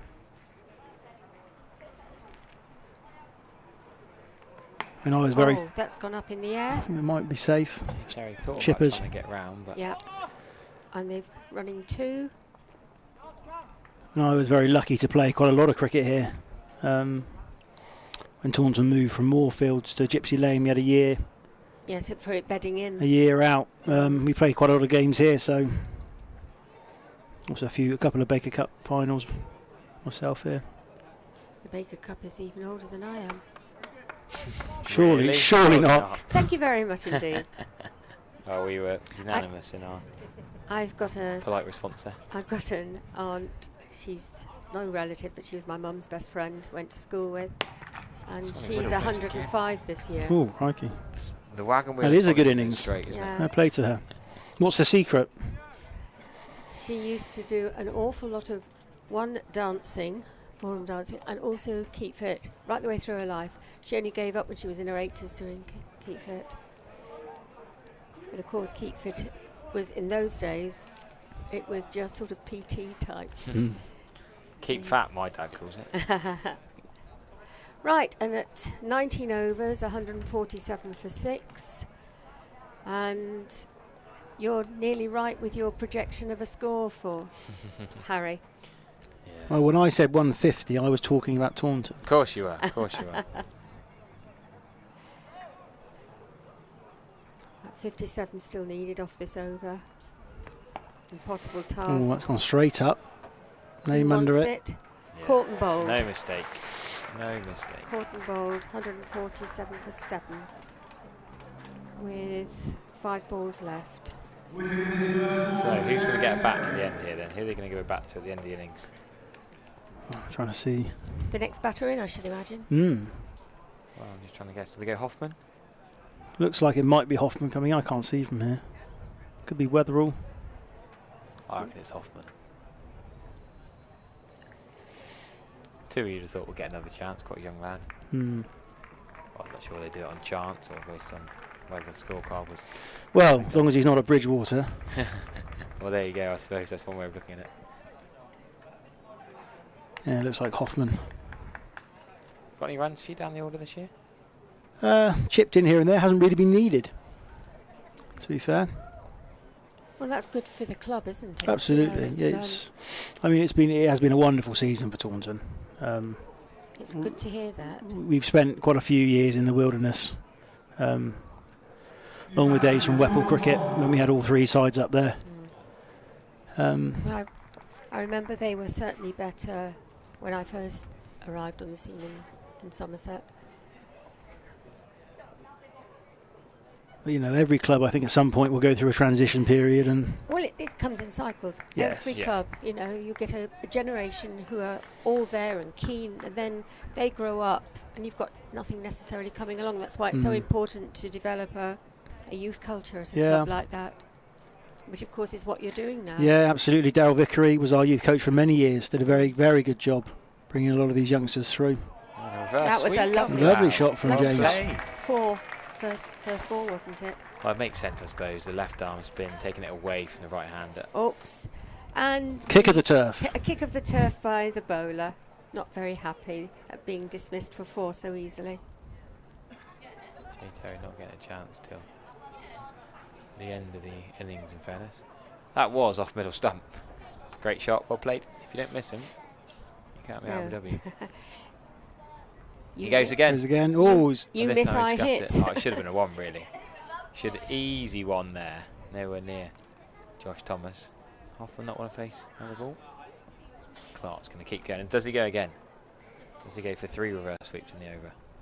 2 balls to go. yeah. Yes. There he goes. And There he's he not goes. connected with that one either. I mean, again. Oh, and that could be miss. No, miss. And could it be an overthrow?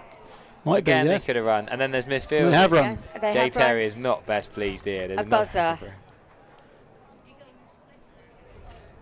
Well, whatever happens, as long as we've seen a buzzer tonight, it's always worth it. 51 runs needed off the last ball.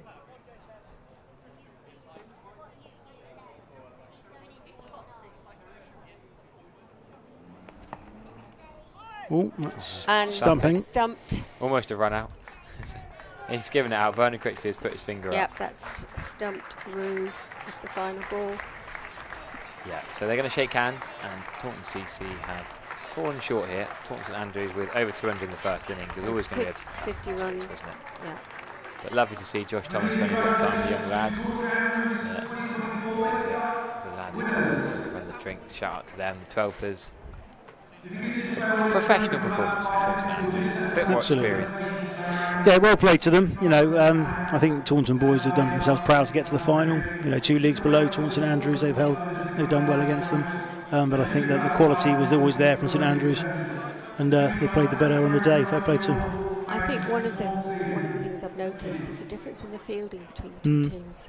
You know, and if you can get that, and it makes the 2s into 1s, it makes the absolutely.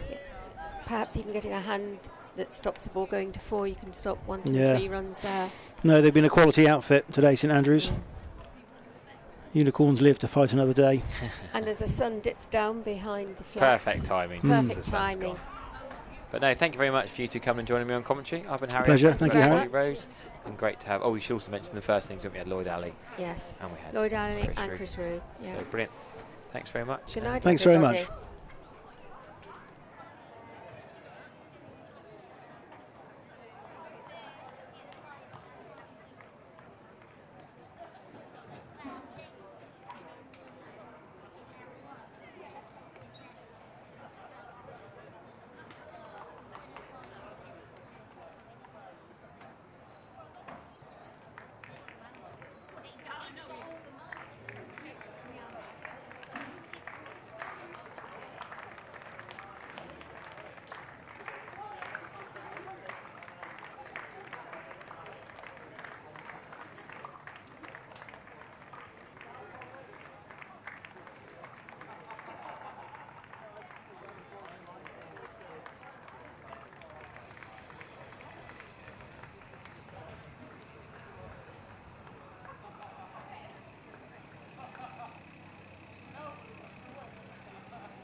competition is also very grateful for the support of our sponsor, Backend Financial, represented earlier this evening here by Simon Cavanagh, who is also competition vice president.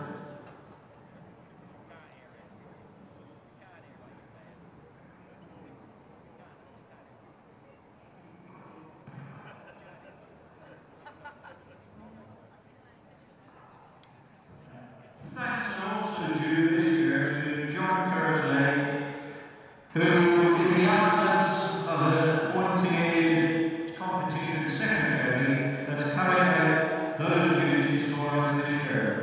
To make the presentations here, we have our competition president, Mr. Roy Taylor. I was going to say firstly to our scorers, but they've been delayed at the moment, so we'll go straight to our two umpires, Rob Coombs and Bernard Bridgley.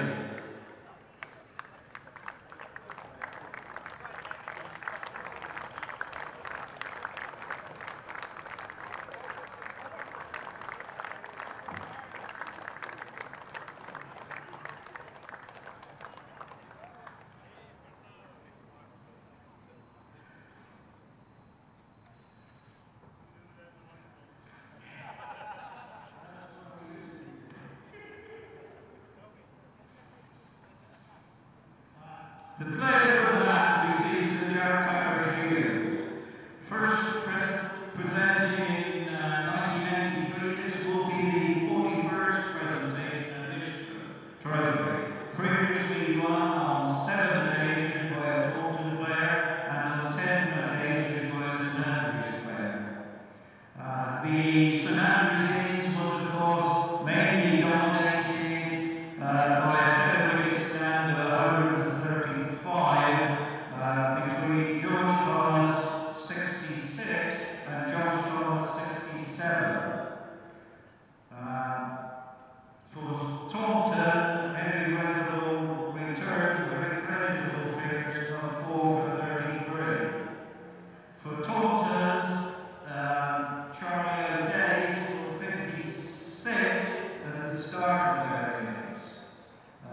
But eventually the required run rate got the better of them.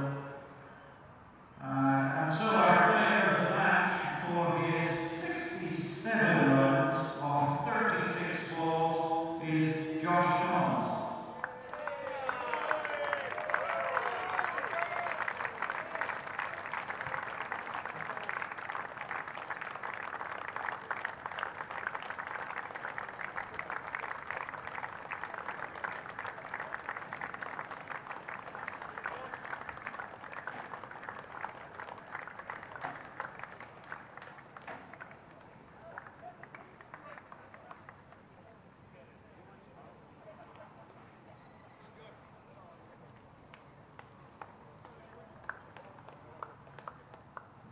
The runners-up trophy is the Audrey Hayward Cup. The first presentation of this trophy was on this ground in 1940. I now invite the captain of Taunton, Liam, to come up and receive this trophy.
Bye.